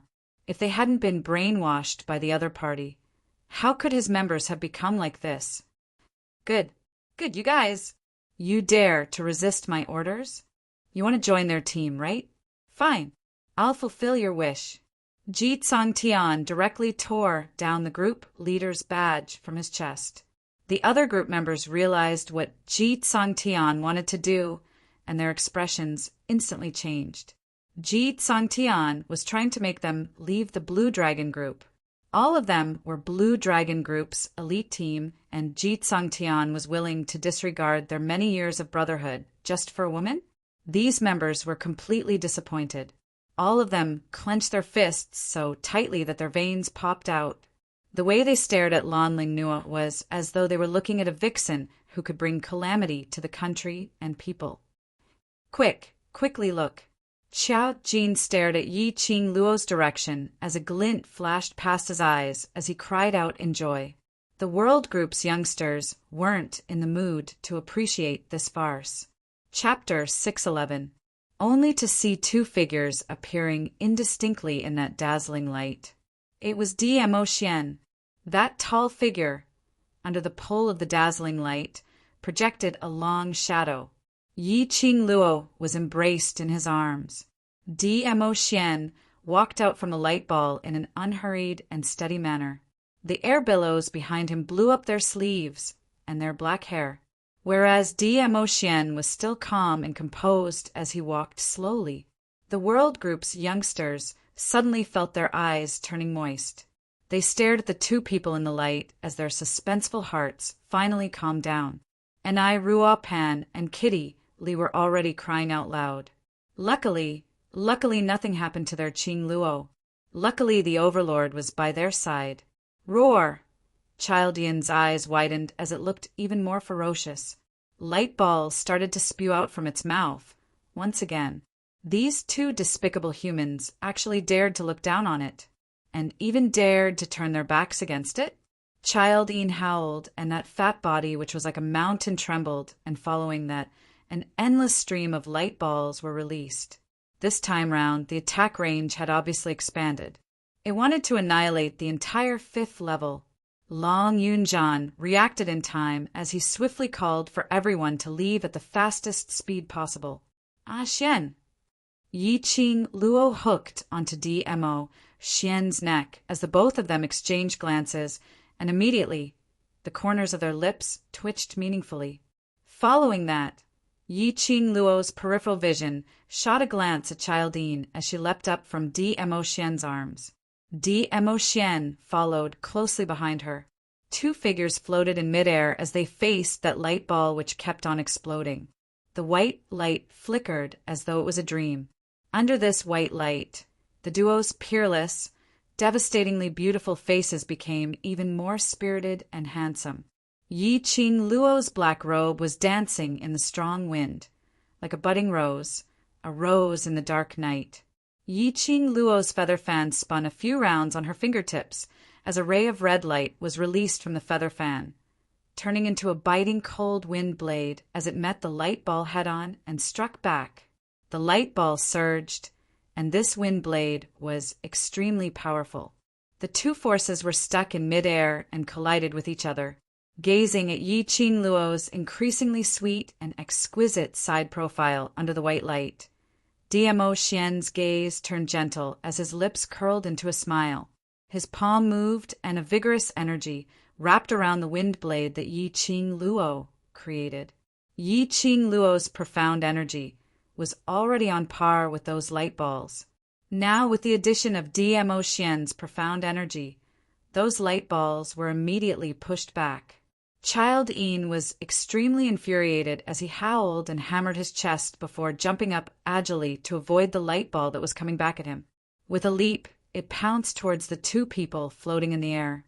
Yi Qing Luo sneered. Her charming eyes were cold and indifferent, without a hint of panic. She exchanged glances with Dmo Xian, and her body lightened as the feather fan in her hand opened up and waved out a fire dragon, speedily coiling towards Child Yin. In the fire dragon, there were still many strands of silver silk which headed straight towards Child Yin. Under the encirclement of the fire dragon, Child Yin was already infuriated and totally didn't notice the silver silk, which was attacking from the side. After it dispersed the fire dragon which Yi Qing Luo had released, those strands of silver silk swiftly pierced into its other eye. That was right. That fire dragon was simply a cover which Yi Qing Luo used to confuse Child Yin. So what if it was a high-leveled Mirage Beast? Mirage Beast was, after all, a beast. No matter how intelligent it was still a beast. After knowing Child Yin's weakness, how would Yi Qing Luo let go of its other eye? Chapter 612. Child Yin howled as copious amounts of blood started to gush out from its eyes. It covered its own eyes as it kept jumping around and howling. How could it endure the pain of its two eyes being pricked? It cried out miserably as its mountain-like body lost its balance after its eyes couldn't see as it fell heavily onto the ground. When Long Yunjian saw that, he had already swiftly listed out a set of battle tactics in his mind as he waved his arm and called out to the world group's youngsters to swarm forward. The current Child Yin had already lost half of its battle ability. It wasn't afraid that it was shooting out light balls. Child Yin's huge body was indeed a great help to it during battles. But after its eyes couldn't see, this assistance became a hindrance. Its mountain-like tall body totally couldn't maintain its balance and stand up. It only had a beast's senses and sense of smell. But the surroundings were filled with the stench of blood from the magical beasts. Its ears were filled with the sounds of numerous humans walking around. How could it differentiate? At this moment, Child Yin could only wait to be captured. Death was just a matter of time. In just a joss stick's time, Child Yin breathed its last breath amidst the pain. The world group's youngsters looked at their own hands in disbelief and took another look at Child Yin, who was lying on the ground, still in disbelief. An advanced, leveled Mirage Beast which had walked out from the 7th level. They had killed a 7th level advanced, leveled Mirage Beast? Those who were immersed in joy didn't notice that not too far away, a strange flying insect was flapping its wings as it slowly got closer to that black, cloaked man's corpse. That flying insect stayed on the black, cloaked man's face for a moment. Following that, it extended its two antennae as it slowly probed into the black, cloaked man's eyeball. Using a little strength, it hugged that eyeball in its antennae as it flapped its wings and silently disappeared. The world group's youngsters sat on the ground as though a heavy burden had been lifted off their shoulders. Everyone were so exhausted that no one could be bothered if what they were sitting on was flat ground or a magical beast's corpse or a pool of blood. They only wanted to sit down and have a good rest. Yi Qing Luo's gaze swept past everyone, and after ascertaining that no one was seriously injured, she heaved a sigh of relief. She was really worried that because of her insufficient concern, it would cause her own brothers to get hurt. Lulu, distribute the medicinal pills to the brothers to replenish their physical strength. Long Yunjian glanced at Baiming Lulu.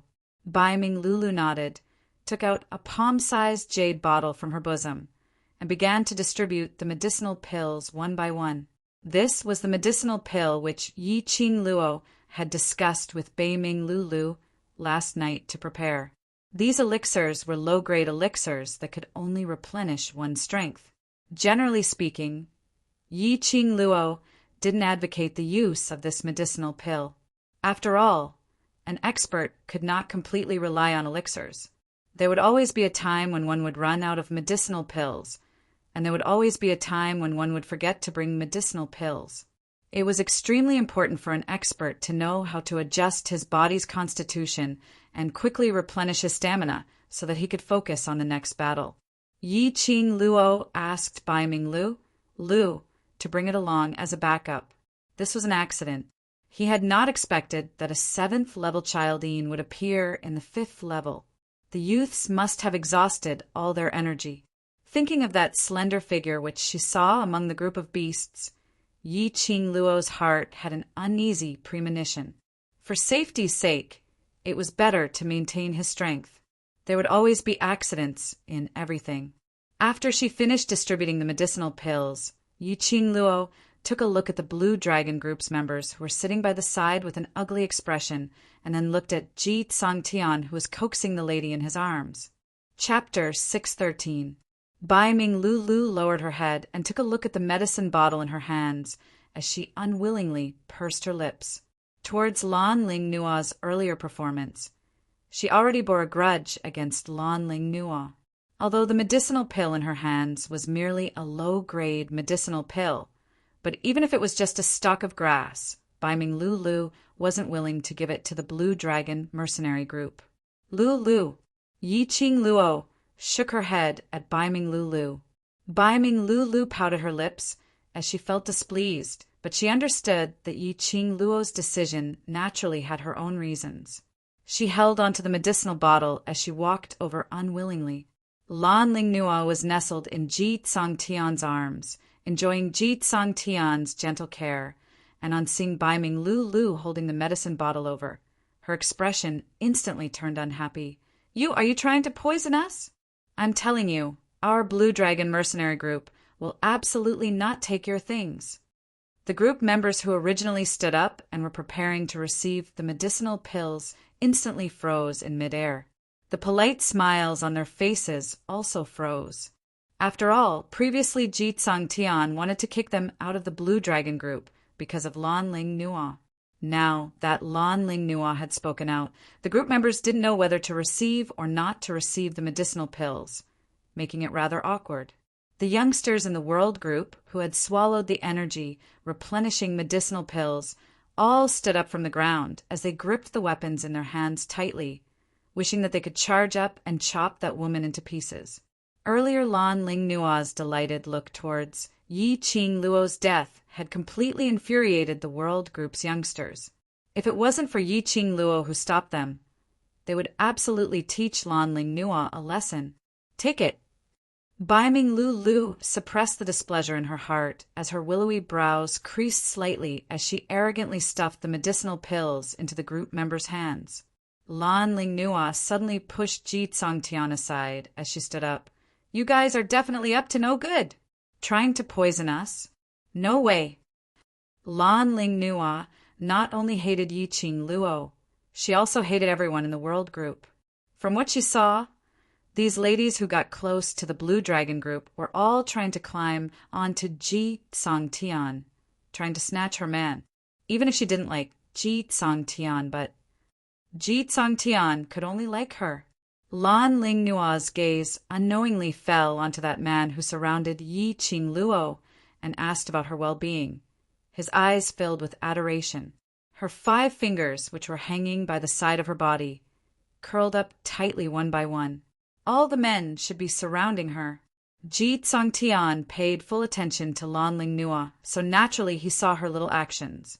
Looking at the way she looked at DMO, Xian, his heart tightened. Men were like this. Once a competitor appeared, the previous admiration and love would turn into extreme admiration and extreme love. Immediately, Ji Tsongtian stood up and placed his palms on Lanling Nua's shoulders. His broad chest pressed against Lanling Nua's slender back. He looked at DMO, Xian, complacently. The complacent smile on his face froze. DMO Xian didn't even look at him. Ji Tsongtian's heart surged with a sense of humiliation as he raged at the group members behind him. "Didn't you hear what your sister-in-law said? They're trying to poison us." The group members were so aggrieved that they really wanted to steel themselves and leave the Blue Dragon group. But when he thought of the few years he had spent in the Blue Dragon Regiment, growing step by step with the Blue Dragon Regiment, and his own brothers in the Blue Dragon Regiment, no matter what, before today, their regiment commander was indeed a good regiment commander. In the end, they still couldn't bear to part with their feelings towards the Blue Dragon group. The group members clenched their teeth as they said sorry to Bai Ming Lulu softly and returned back to the group. Chapter 614. Lulu, come back. Yi Qing Luo didn't force her. Since these people weren't willing to accept their help, then they could only forget about it.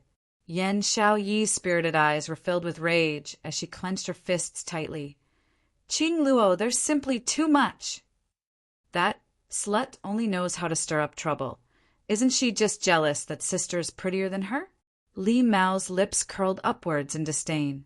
As a half-human, half-beast, especially a cat beast, Li Mao was able to sense a human's emotions at the first instance. Tong Ziqing's cold face revealed disdain. They want to measure the heart of a gentleman with the yardstick of a villain. Later, when they meet with danger, no one is allowed to lend a helping hand. Tong Ziqing's voice wasn't loud, but it absolutely wasn't soft either.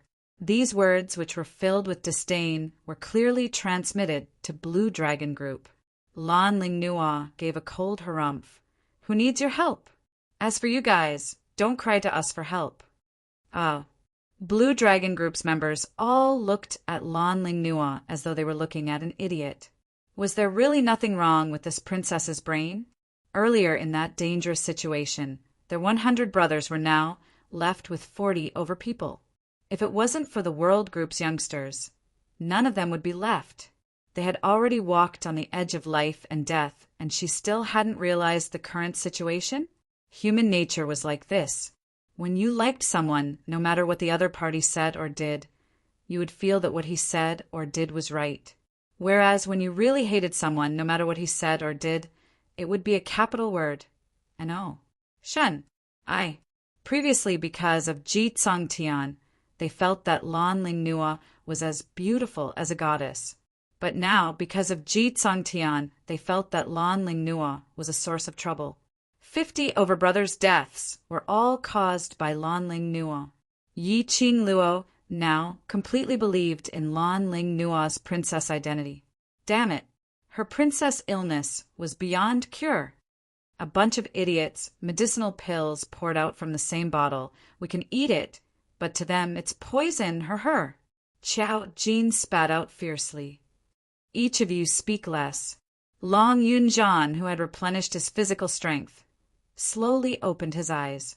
Deep blue ripples appeared at the bottom of his eyes, forming circles of ripples. Qing Luo has already done what she should do. As for whether to accept it or not, that's their business.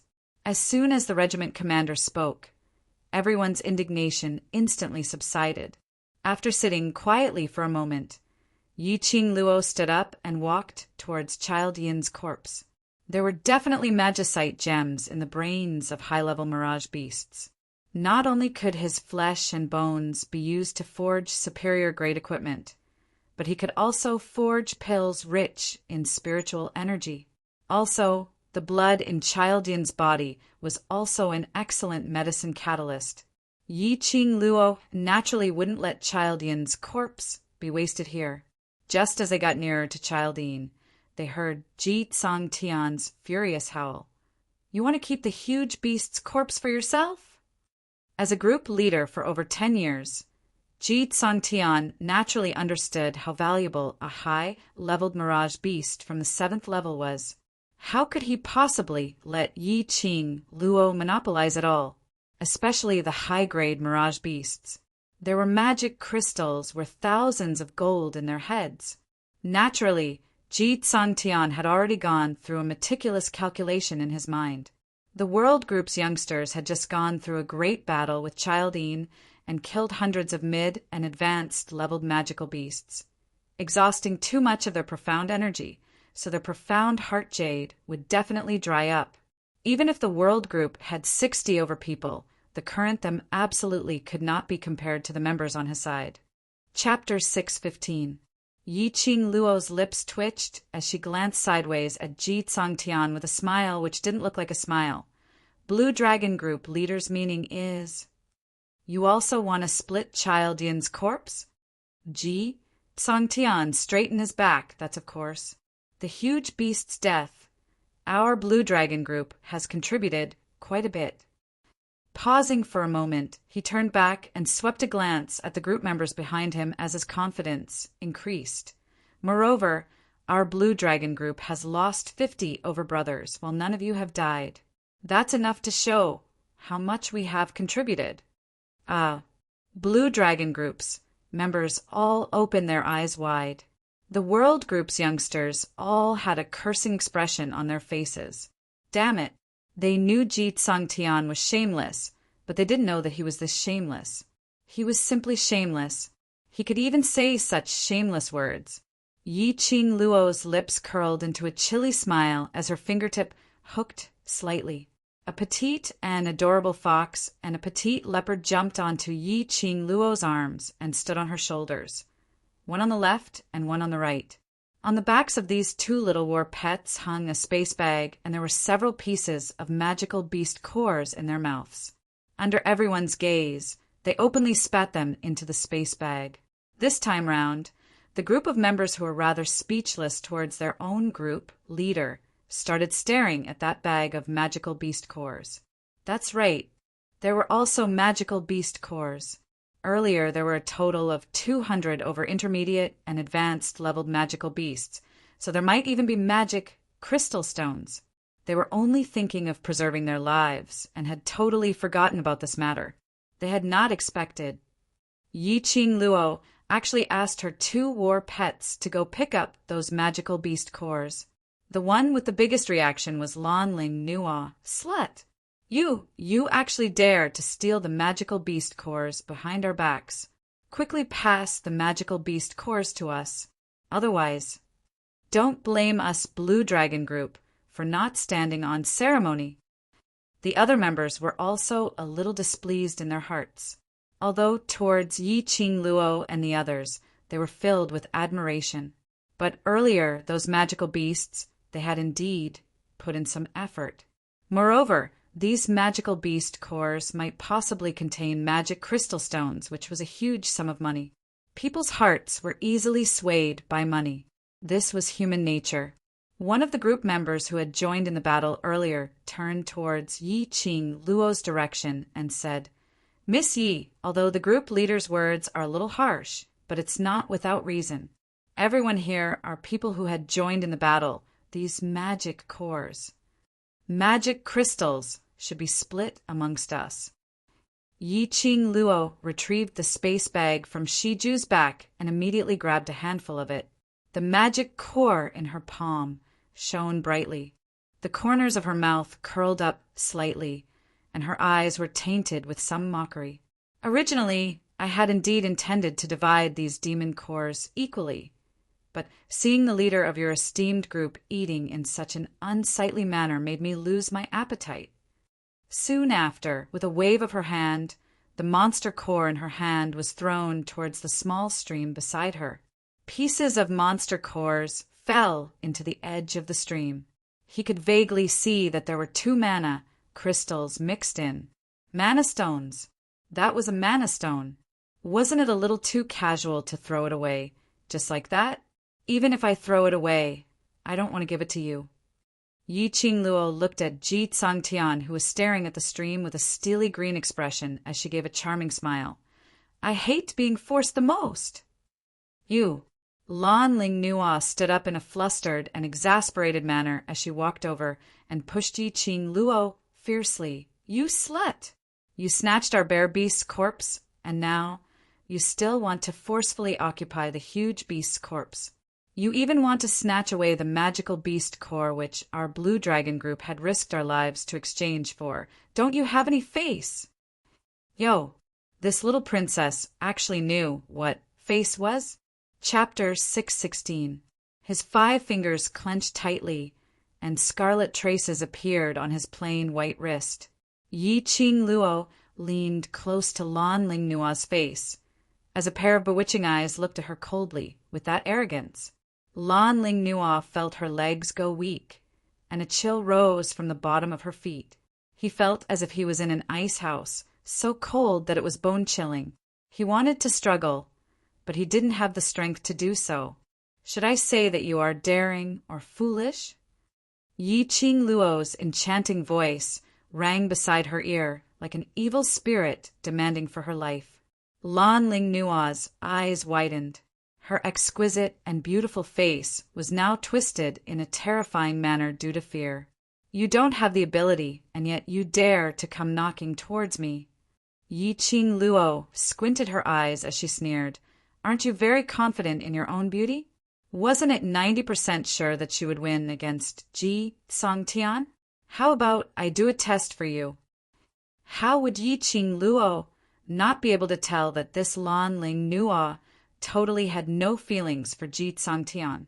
She was merely making use of Ji Tsangtian's admiration towards her to coax Ji Tsangtian to be obedient to her. In other words, she was simply enjoying the pleasure of a man being infatuated with her. Lan Ling Nua's face paled as she realized something. Indeed, he heard Yi Qingluo laughing coldly. I'll kill you, and let's see if Ji Tsangtian will help you take revenge and kill me. You. Lan Ling Nua was so scared that her face turned pale as she stared at Yi Qingluo in terror. You dare to kill me? I am the princess of the East Continent. My status is noble. Lan Ling Nua was in the middle of loudly announcing her identity with a sharp voice when her body suddenly became light. Her entire person fell to the ground in a sorry state. The blood of the demonic beasts covered the ground and stained her body. The angle of Yi Qingluo's casual throw was extremely good. Lan Ling Nua's face first landed on the ground, and she immediately rolled in a circle. She collided with the corpse of a magical beast at the side, and coincidentally buried herself in the wound of the magical beast's corpse. When Lan Ling Nua's stomach churned from the smell of blood, she lifted her head. Her head was almost completely covered in blood. Just the thought of a bloody head sent chills down his spine. Ah! Lan Ling Nua's vision was filled with the color of blood. Her entire head was covered in mucus and blood, which flowed down her face continuously. She hugged her own face, screaming as she tried to run towards Ji Tsangtian's direction. Although the members of the Blue Dragon group had been through many battlefields and had seen many dead people, they were still shocked when they saw a bloody man charging at them. One by one, they dispersed. No one dared to get close to her. Aren't you trying to distort the truth? Aren't you trying to forcefully eat something that doesn't belong to you? Don't you like monster cores? As their sister-in-law, if I don't do something for them, how can I convince the public? Yi Qingluo's chilly voice had a hint of ridicule in it. Following that, the feather fan in Yi Qingluo's hand shook slightly, and a ray of red light suddenly lifted Lan Ling Nua's body up. Plop! Lan Ling Nua's entire body plunged into the stream. The stream was instantly dyed red. As a princess, Lan Ling Nua naturally knew how to swim.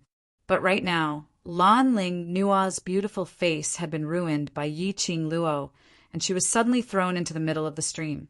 So how would she be able to react in time? She flopped around for a while and sunk into the water.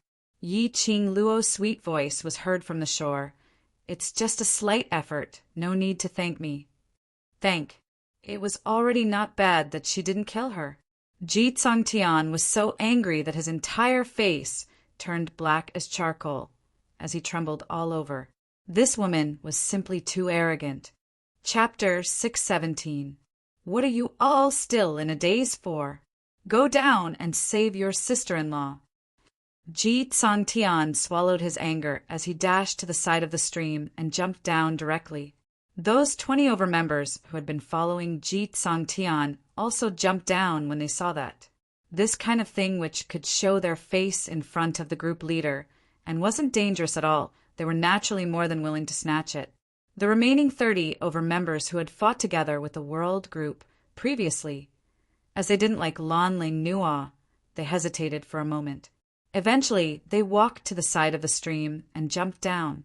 The group of them were in the stream, which wasn't considered spacious, but they still weren't able to catch Lanling Nua. Lanling Nua would surge down from time to time and pop her head out from time to time, making a grumbling sound before sinking back down. Ji Tsongtian's heart ached for her. After a long time, even if it was a scorching hot day, soaking in the stream for a long time in such a cold place would make one feel cold. There were already quite a number of members who used the pretense of saving Lanling Nua, but in actual fact, they were secretly searching for the magic cores and magic crystals which Yi Qing Luo had thrown into the stream. Standing in the dark, the crowd who were admiring this scene in satisfaction had a carefree smile on their lips. "Is it fun?" DMO Xian glanced sideways at the smiling young lady beside him as his gentle peach blossom eyes overflowed with a helpless smile. Yi Qing Luo's brows rose slightly as she rested her head on his shoulder. "It's fun. How could it not be fun?" Yi Qing Luo moved her fingers, and under the sunlight's illumination, an extremely fine silver thread could be seen faintly from the feather fan in her hands, directly climbing to the side of the stream, onto that Lanling Nua who was struggling nonstop. That's right, 50 over people in a small stream, unable to save Lanling Nua. Lanling Nua would occasionally float up to the surface and occasionally pop her head out to catch her breath, which was all Yi Qing Luo's doing. This patient with princess syndrome not only had a problem with her brain, there was also a problem with her worldview. Time and time again, she had provoked her bottom line, so don't blame her for treating her as a performance toy for the World Group's youngsters to entertain themselves after the battle. Seeing that Lanling Nua was tormented till she was half dead, Yi Qing Luo then shook her fingers as she silently retracted the silver thread. Following that, she put on an innocent and comfortable look as she leaned on DMO Xian's shoulder, smiling like a flower. Without the control of the silver threads, Lanling Nua was quickly rescued ashore. After soaking in the water for the time it takes to brew a cup of tea, the blood on her head had been washed away, but she had already fallen into a coma. She was even shivering nonstop. It was obvious that she had been soaked in the water. The exquisite makeup on her face was washed away. Although her facial features were exquisite, they weren't as stunning as before. Ji Tsongtian hugged Lanling Nua tightly, but he was also drenched, so how could he warm Lanling Nua? They also didn't have the habit of bringing spare clothes out for missions. Ji Tsongtian touched Lanling Nua's forehead, and it burned his palm. It was obvious that he had caught a cold. He took out his interspatial pocket and rummaged through it for pills. However, the medicinal pills he brought out were all for treating injuries. There were no medicinal pills for treating colds. Lanling Nua shivered unconsciously and kept shouting that she was cold. Her soft and delicate body continuously rubbed against his chest. If this dragged on, Lanling Nua might not be able to hold on any longer. At least, he had to let Lanling Nua change into a set of clean clothes. Ji Tsongtian bit his lips tightly as he hesitated in his heart for some time. In the end, he still couldn't bear to see his beloved woman suffer as he looked towards Yi Qing Luo and the others. "Take off your clothes." She had to admit that this Ji Tsangtian's Prince Syndrome was rather serious. Things had already come to the stage, and he still used a commanding tone to speak to her. Chapter 618. Ji Tsangtian clenched his fists tightly. You're the one who threw Sister Nua into the stream. Shouldn't we take responsibility? Yi Qingluo seemed as though she had heard the funniest joke in the world as she clutched her tummy and burst out laughing. Your Sister Nua cares so much about her appearance. I'm just trying to make her face a little cleaner. Pausing for a moment, Yi Qingluo placed her feather fan on her lips as her vision swept past those group members who were like drowning dogs. What's more, as your woman and their sister-in-law, I should at least contribute to your mercenary group. Ji Tsangtian said angrily, whether or not Sister Nua wants to contribute to the Blue Dragon group is our group's matter. What has it got to do with you? Yi Qingluo nodded in realization. Oh, yes, it has nothing to do with us. After saying that, she stretched her limbs and turned to look at her brothers. The farce is over. Let's go. Let's continue with our quest. The youngsters of the World Group stood up in an orderly manner. Ji Tsangtian clenched his teeth as he couldn't wait to rush up and dismember Yi Qingluo into 1,000 pieces. But looking at the woman in his arms, who was losing consciousness, he gritted his teeth and suppressed his anger. He then softened his tone. Miss Yi, it was my fault for using the wrong words. Could you please be magnanimous and let me borrow some clothes for Sister Nua? Standing at the side, the members who were wringing their drenched clothes had an indescribable feeling in their hearts. In their eyes, the high and mighty regiment commander had lost his brilliance and prestige for the sake of a woman. Now he had even thrown away his own pride. They were conflicted. On the one hand, he was bitterly disappointed in his regiment commander, but on the other hand, he remembered the trials and tribulations they had gone through together. On one hand, he wanted to leave the Blue Dragon group, but on the other hand, he couldn't give up his feelings for the group. As a result, compared to their regiment commander's displeasure, they hated Lanling Nua even more. They secretly swore that if Lanling Nua dared to be disloyal to their group leader, even if they had to bear the consequences of being kicked out of Blue Dragon Mercenary Group, they would kill Lanling Nua. Miss Yi, we don't want those demon cores anymore. If you have extra clothes, just lend us one. One by one, the group members started to plead. Ji Tsangtian stared fiercely at the group member, who said that as he opened his mouth to stop him. But on seeing Yi Qingluo's disdainful gaze, he instantly shut his mouth. Now, he was the one who needed her help. He could give up on the magic cores. He could give up on the mana crystals. But Lanling Nua must not be allowed to die. Originally, he thought that Yi Qingluo would be extremely difficult to deal with, even taking the opportunity to humiliate him, so Ji Tsangtian was already mentally prepared. However, Yi Qingluo only revealed a difficult expression, propped her chin, and pondered for a moment. Actually, it's just a piece of clothing. It's not impossible. Ji Tsangtian suddenly raised his head. Not only will I give you a set of clothes, I can let all of you change into dry clothes. Yi Qingluo's long and narrow eyes hooked up into a crafty arc. Clearly he was plotting something. Even though he knew it was a scheme, Ji Tsangtian could only bear with it. What conditions do you have? Right now, it should be 5 in the afternoon. That was around 3 to 5 in the afternoon. Because of your disturbance, a large portion of our mission has not been completed. Yi Qingluo intentionally paused, as her finger pointed to the group members standing by the side. Your beloved has turned into such a state, so I'm sure you don't have the mood to continue with the mission. I need you to lend me some men, to help our group complete the mission. Ji Tsangtian's brows creased tightly as his entire face creased into a ball. Borrow people. Was this a forceful headhunting? Chapter 619. This explanation might as well not explain at all.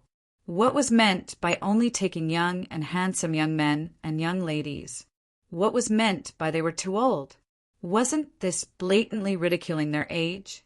The faces of the members of the Blue Dragon group twitched uncontrollably. Did she need to be so damaging? The World Group's youngsters all laughed out loud. After our mission is completed, we will naturally let them go back. Yi Qing Luo shrugged her shoulders with an indifferent look. This condition, whether to change or not, will depend on you guys. Ji Songtian turned silent. Those group members also turned silent. Yi Qing Luo had been paying attention to them all the time. From the looks of it, they were using the mercenary group badge to carry on their internal communication. Yi Qing Luo wasn't in a hurry. Based on Ji Songtian's abnormal concern towards Lan Ling Nua, even if she asked him to kill his brothers by his side, in exchange for a chance for Lan Ling Nua to survive, he would probably agree to it. So Ji Songtian would definitely agree to this condition. As expected, not long later, Ji Songtian raised his head as he squeezed out each and every word from the slits of his teeth. All right, I agree to it. Yi Qing Luo didn't hesitate as she directly walked towards that group of members and casually pointed. Very quickly, she pointed out those 30 over people who had taken part in the magical beast battle. I only want these people. As for the rest, just treat them as escorting you back to your encampment. Ji Songtian was patient, and on seeing that she had finally finished choosing, he hurriedly opened his mouth. Clothes! Yi Qing Luo turned her head towards the World Group's youngsters. Young youngsters, take off your clothes. When the World Group's youngsters heard that, they were all stunned. They thought that Yi Qing Luo's realm ring had a lot of clothes. They had not expected that she actually wanted them to take off their clothes. This was the uniform which they had been wearing for less than 3 days. Even if it was already soaked in blood, even if it was torn, it still represented their group's uniform. These youngsters were unwilling, and Ji Songtian frowned. You want us to wear your clothes? Up to you, Yi Qing Luo replied impolitely. You. Ji Songtian's muscles tensed up as his anger had already rushed to the top of his head. Lan Ling Nua unconsciously moaned in pain as her little face flushed an abnormal shade of red, and her body, which had crashed into his embrace, was boiling hot. Ji Songtian panted heavily as he suppressed his anger. Yes! Go get changed, Long Yunjian said calmly. The teenagers hesitated for a moment, and then one by one they got into the bushes at the side and began to change their clothes. Yan Xiao had ordered 2 sets of uniforms for everyone, and everyone was wearing them. After a while, sets of clothes piled up on the ground. The youths changed into clean uniforms and walked out. This scene made Ji Songtian's eyes twitch. There were clean clothes, but he had to give them dirty clothes. But this time round, Ji Songtian had learned his lesson and didn't mention it again. Sloppy clothes were better than these soaked clothes. A group member picked a slightly cleaner set of clothes from the pile and passed it to Ji Songtian. Ji Songtian carried Lan Ling Nua and was just about to help Lan Ling Nua change her clothes when he suddenly saw a piece of clothing covering his head. Just as he was about to tear off the thing covering his head, he heard a lady's clear and sweet voice. These are clothes which I have not worn before. You wouldn't wish for your sister Nua to wear other men's clothes, right? That one sentence successfully made Ji Songtian's twisted fingers loosen up. Indeed, he wasn't willing for Lan Ling Nua to wear other men's clothes. Looking at Ji Songtian's back view as he went into the forest to help Lan Ling Nua change her clothes, Yi Qing Luo's lips curled into a crafty cold arc. Chapter 620. The youngsters of the World Group had already changed into a new set of uniforms as they walked out of the forest cleanly. The members of the Blue Dragon Group, on the other hand, took their dirty, blood-stained clothes and went to the jungle to change their wet clothes. Even though they were men, after soaking in the water for such a long time and being eroded by the yin qi in the magical beast forest, they still couldn't bear the cold. Even if it was dirty and messy, she could only grit her teeth and wear it. A portion of them entered the bushes to change, while a portion of the group members who had changed surrounded Ji Songtian's surroundings, forming a meat wall, wrapping him up tightly without leaving any gaps, as though he was worried that the people on Yi Qing Luo's side would peek at his sister Nuo changing. Yi Qing Luo's mouth twitched a few times as she snorted softly. The youngsters in her family were all as pure as a piece of white paper, okay? The youngsters in her family weren't blind, all right? Only Ji Tsangtian had the appetite to swallow a woman like Lan Ling Nuo. He wondered what expression Lan Ling Nuo would have after she woke up and found out that her entire body had been seen and touched by Ji Tsangtian. It would definitely be very exciting. The World Group's youngsters were filled with displeasure as they stared at Blue Dragon Group's side, simply not understanding why Yi Qing Luo wanted to make a deal with them. Even if they didn't need the help of the Blue Dragon Group, they would still be able to complete the mission after replenishing their energy. But the youngsters understood that Yi Qing Luo had her own reasons for doing so. Not too long later, Ji Tsangtian changed into a set of dry clothes and carried Lan Ling Nuo, who had similarly changed out as he walked out. The water on Lan Ling Nuo's head and face had already been wiped dry. Her face was pale, and she was still unconscious. Standing in front of the group members, Ji Tsangtian only stared coldly at Yi Qing Luo for a while before carrying Lan Ling Nuo, not even turning his head back as he walked towards the entrance of the 4th level. Lan Ling Nuo's body was already boiling hot, like it was about to catch fire. He had to bring Lan Ling Nuo to find a doctor as soon as possible. He knew clearly that if he were to start a dispute with Yi Qing Luo now, he would absolutely not gain any advantage. That woman was as cunning as a fox. It was as if he knew his feelings for Lan Ling Nuo and was unscrupulous. Revenge is a dish best served cold. As long as the World Mercenary Group was still mingling in the mercenary world, he had plenty of methods to take revenge. In the eyes of the members of the Blue Dragon Group, this kind of behavior was not what they thought. Those 20 over people who weren't chosen chased after Ji Tsangtian's footsteps with wild joy. They had long wanted to leave this damned place. The air was filled with the smell of blood and gloomy qi. If it wasn't for the mission, they really didn't want to take a step here.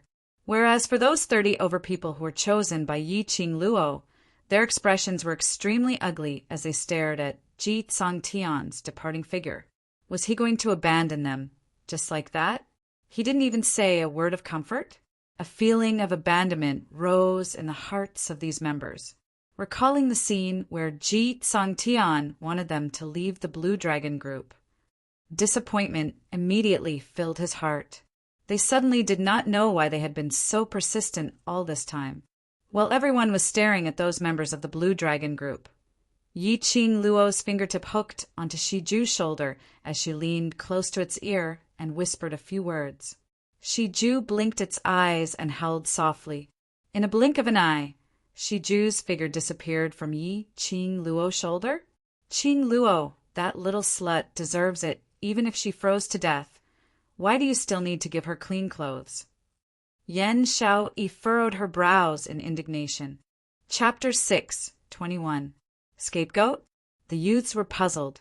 Yi Qing Luo's smile didn't diminish as her feet moved, and she had already turned into an afterimage, speedily nearing the entrance of the 4th level, among the dense trees. Everyone's expressions tightened as they stared at Yi Qing Luo's actions. Following that, he saw Yi Qing Luo's lightning-fast figure, and in a few breaths, she had already pinched a black-robed man as she walked out. That black-robed man's face flushed red from being pinched, as he kept struggling to pry Yi Qing Luo's fingers away. He was originally hiding in the dark, paying attention to Yi Qing Luo and the others' actions. His concealment was absolutely impeccable. He had not expected that in the blink of an eye, it had fallen into Yi Qing Luo's hands. It was so fast that he still hadn't realized what had happened. Assassin! Yen Xiaoyi's beautiful eyes suddenly widened as she looked at the black-robed man in Yi Qing Luo's hands and speedily rushed forward. Someone wants to kill us! Yi Qing Luo nodded her head as her squinted eyes revealed an enchanting brilliance. Earlier, when she was dealing with Childine, she had already discovered an unfamiliar aura in the dark. However, this aura wasn't strong, and it had been lingering outside the battlefield. This kind of aura. To Yi Qing Luo, who was once a killer, she was absolutely not unfamiliar with it. There were assassins lying in ambush nearby. After Yi Qing Luo sensed carefully, she confirmed that there was only one killer. It was probably an assassin who was secretly monitoring their movements. Yi Qing Luo wasn't so silly to think that this killer dared to assassinate them alone. If the killer dared to come here alone to investigate the situation, he must have an accomplice. Yi Qing Luo casually threw the killer towards Qiao Jin and immediately drew out a handkerchief as she slowly wiped her hands. Qiao Jin hurriedly trapped the killer. He stared at the killer for a long time before his face suddenly lit up. Your scapegoat is referring to this? Seeing Yi Qing Luo nodding her head, the World Group's youngsters started to laugh unkindly. That's what they said. Anyone who offended their Madame Qing Luo, no matter who it was, they could forget about having it easy. Let's observe a moment of silence for those mercenaries. The youths all closed their eyes and observed a moment of silence. In fact, he couldn't hide the smile on his face. He had to admit that Yi Qing Luo was indeed treacherous. The assassins did not know who their target was. But no matter who the target was, Ji Tsangtian and the others had to take the blame. This was not a light scapegoat. If he was not careful, he might be smashed to death by this walk. If the killer's target was the World Group, when Ji Tsangtian and the others left the Magic Beast Forest, they would definitely be surrounded by those killers. If the killer's target was the World Group or Yi Qing, Luo, Ji Tsangtian, and the others had left the Magic Beast Forest, and they were wearing the World Group's uniform, those killers wouldn't care if Ji Tsangtian and the others were from the World Group, as they would definitely make a move on them who were wearing the World Group's uniform. If it wasn't for the fact that she had already planned it out in her heart, how would she possibly be so kind as to make a deal with Ji Tsangtian? Ji Tsangtian's entire heart was on Lan Ling Nua, and if it was as expected after meeting the killers, he would definitely abandon those group members and leave on his own. As for the remaining members, they looked like cowards who were afraid of death. After being abandoned by Ji Tsangtian, their hearts were in a mess, so not many of them would be able to survive. As for the reason why they chose these members of the Blue Dragon Corps, she had once said that she admired capable people. These cultivators all had a pure and innocent heart, but their ability had been buried by Ji Tsangtian, the person who had high expectations but low ability. And most importantly, Chapter 6:22. When Blue Dragon Group's 30 over members heard that, their expressions instantly changed as they swiftly turned around, wanting to save Ji Tsangtian and his group of brothers. Stand right there. A chilly command was heard, making one shudder. Those 30 over members subconsciously stopped in their tracks as their bodies stiffened, not daring to move. Yi Qing Luo walked slowly towards them as her devastatingly beautiful face was masked with a faint layer of frost. Step by step, she walked extremely slowly. Every single step she took made an extremely soft sound. In those members' ears, it was as though that step had stepped on the bottom of their hearts. Heavy, powerless, unable to resist. Yi Qing Luo's eyes were like ice as she calmly glanced at them. Your group leader has already handed over your authority in the Magic Beast Forest to me. We're going to save. Before they could finish their words, they were interrupted by Yi Qing Luo's ridiculing laughter. Save? It's too late. You're all very clear on how much your group leader values that princess. She won't be able to hold on for much longer, and your group leader must have hastened his pace. By now, he should have already met with those killers. The 30 over members' expressions turned uglier by the minute. Their original admiration towards Yi Qing Luo had now turned into thick anger. As compared to their admiration towards Yi Qing Luo, they were more inclined towards the Blue Dragon mercenary group, which they had gotten along with for the past few years. There were simply too many brothers here who had once gone through life and death together. Yi Qing Luo actually schemed for the killers to assassinate the Blue Dragon Group.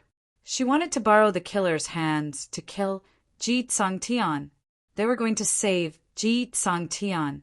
No matter how inconsiderate today's group leader was, no matter how much he made their hearts turn cold because of Lan Ling Nuo. Group leader was after all the group leader. This was a deeply ingrained fact. As long as you're still Blue Dragon Mercenary Group's mercenaries, you have to listen to my commands obediently. Yi Qing Luo's lips curled slightly as she raised her index finger and gave an enchanting smile. Your group leader personally promised me. More than 30 members who had lifted their feet abruptly retracted their feet. Yes, this was the deal that Ji Tsangtian and Yi Qing Luo had made. In the Magic Beast Forest, they must help the World Group to complete their mission, unconditionally coordinating with Yi Qing Luo's actions. But if they knew that Ji Tsangtian and the others were being chased by the killers, and they still stood by the side, how are they going to face Blue Dragon Group? One side was love, the other side was righteousness. They really didn't know how to choose. Even if you rush over now, it's of no use. Yi Qing Luo's eyes were filled with ridicule as she stared at the struggling expressions of these group members. His voice suddenly paused as he gave an innocent smile. Of course, if you insist on going against the deal and leave the World Group, I won't force you. Since they had already spoken to this extent, would they dare to leave so easily? Blue Dragon Mercenary Group was preparing to upgrade to a Silver Plate Mercenary Group, and they must not have any negative comments. They had totally witnessed Yi Qing Luo's mouth. If they really left now to save Ji Tsangtian and the others, Yi Qing Luo could totally spread the news of Blue Dragon Group violating the deal. At that time, when the Mercenary Union was reviewing the Mercenary Group's promotion, if they discovered this dark secret, it was very likely that the Mercenary Group's promotion would fail. Thinking of this, they gritted their teeth and suppressed the displeasure in their hearts. They stood where they were and did not mention anything about leaving. Chapter 6:23. The black-robed man struggled with all his might as his eyes opened wide, revealing a ferocious gaze as he bared his teeth in an attempt to intimidate Qiao Jin. The black-robed man had heard Yi Qing Luo and the rest's conversation clearly, and had heard everything clearly. These children, who looked to be no more than 15 or 16 years old, actually had such deep scheming minds. Not only did they discover him who was hiding in the dark, they were even able to swiftly counterattack. Killing with a borrowed knife? This wasn't merely killing with a borrowed knife. It would also cause the Blue Dragon Mercenary Group to form a feud with their killer alliance, even if they had recognized the wrong person and killed the wrong person. But in Ji Tsangtian's eyes, he would definitely ascertain that these killers were here for him. Ji Tsangtian. The black-robed man struggled to send out a signal flare, trying to warn his partner. But Qiao Jin's hands, which were clasping the killer's arms, were extremely tight. Who sent you here? Yi Qing Luo walked towards the black-robed man as her vision swept past him. Who's your target? Pui. The black-robed man spat out fiercely. Damn, you still dare to be so arrogant in my hands. Qiao Jin instantly exploded as he threw him onto the ground and immediately stomped on the black-robed man's chest. This stomp was filled with strength. The black-robed man coughed fiercely as blood spurted out from his mouth. He kept on coughing violently as his body kept on shaking. A wooden token slid out from his messy open shirt. The black-robed man's eyes widened in terror as he stretched out his hand in an attempt to snatch that wooden token back. His hand had just stretched out when it was stepped on by a petite foot. A fair little hand picked up that wooden token. The totem carved on the wooden token was extremely exquisite. From that outline, it looked similar to a bat. In the middle of the wooden token, there were 3 words carved in flamboyant calligraphy. Killer Alliance. Killer Alliance? Yan Xiao screamed out in astonishment. Killer Alliance. That was one of the top assassins in Nirvana Realm. One must know that the weakest assassin in Killer Alliance was at mystic, profound 5th grade realm, and their movements were remarkable. Furthermore, even if you had money, you might not be able to hire the assassins from Killer Alliance. If you wanted to hire the assassins from Killer Alliance, you had to go through connections. Ordinary people naturally heard of Killer Alliance's reputation, especially those 30 over Blue Dragon group members. Their faces were steely green as they clenched their fists tightly. An assassin from the Assassins Alliance. Those brothers, can they fight against these killers? A few of the members could no longer hold back their worry for their brothers and ran towards the 4th level. With one person taking the lead, the other members couldn't hold it in any longer. The reputation of a mercenary group was important, but if they were to watch their brothers die, they really couldn't do it. At most, after saving those brothers, they would leave Blue Dragon mercenary group. With this thought in mind, the members left one by one. You people! Yan Xiao chased up a few steps and pointed at those group members as she scolded. Ungrateful! Leaving just like that, you really are a dog that can't be tamed. In Yan Xiao and the others' hearts, Yi Qing Luo really took good care of these 30 over group members. Xiao Yi Qing Luo called out to Yan Xiao as she clenched the wooden token in her hand tightly.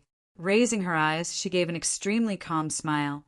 If they don't go and save their brothers, I would instead look down on them. The Blue Dragon group was their home. The members of the Blue Dragon Corps were their family and their brothers. If they really did not care about their brother's life and death to that extent, then they would really be known as a dog that can't be tamed. Looking at those people's departing figures, Yi Qing Luo was even more certain of these people's character. These people should have a better place to develop. Chapter 6:24. You're thinking of. Long Yunzhan's handsome brows creased slightly, as though he was aware of Yi Qing Luo's thoughts. Yi Qing Luo tossed the wooden token into the profound phoenix ring and nodded decisively. Yes. Long Yunzhan frowned even more. The surrounding youths did not understand the riddle between them and asked curiously. Yi Qing Luo only gave a mysterious smile. Killer's Alliance. Yi Qing Luo shot her gaze towards the black-robed man. The person who hired your Killer's Alliance is Yuchi family's patriarch, right? The black-clothed man no longer had the strength to struggle. He lay limply on the ground, coughing out a mouthful of blood from time to time. He looked half dead. The black-robed man didn't reply, and Yi Qing Luo couldn't be bothered to interrogate further. He continued, Your target is me. The black-clothed man was still half dead. Yi Qing Luo's eyes went into a blank as a bloodthirsty smile appeared. Looking at Xiao Jin, kill him. Killed? Xiao Jin was startled. He hadn't even gotten any information from the black-clothed man, and he was killed just like that? Kill, Yi Qing Luo said without hesitation. She could already confirm that the Yuchi family had hired assassins from the Assassins Association. She should have guessed that the Yuchi family head had lost face in front of everyone, and it might even endanger the Yuchi family's position. How could the Yuchi family head let her off so easily? Patriarch Yuchi wished for nothing more than for her to die. These killers were professionally trained killers. They were a group of desperados who did not care about their own lives at all. Moreover, the habit of not being able to complete a mission, no matter how big the world was, had long been ingrained in his bones. Towards those who were bent on killing her, Yi Qing Luo would absolutely not be lenient. The Yuchi family, there was no rush. Prey had to be slowly teased. Only then would it be interesting. After battling with Child Een and hundreds of intermediate and high-leveled magical beasts, these youths obviously felt that their abilities had become much stronger. When it came to the rest of the mission, it was practically effortless for him to obtain the magical beast's corpse.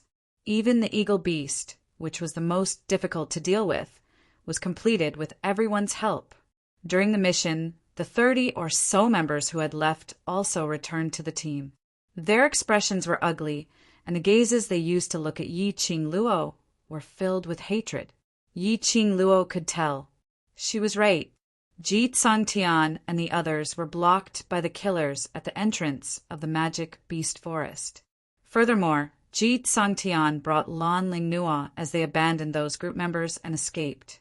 Those members had all died in the hands of the Assassin Alliance's assassins. Yi Qingluo thought that these group members would at least accuse her of being cold-blooded, accusing her of knowing everything but allowing things to happen. But from beginning to end, none of them spoke a single word.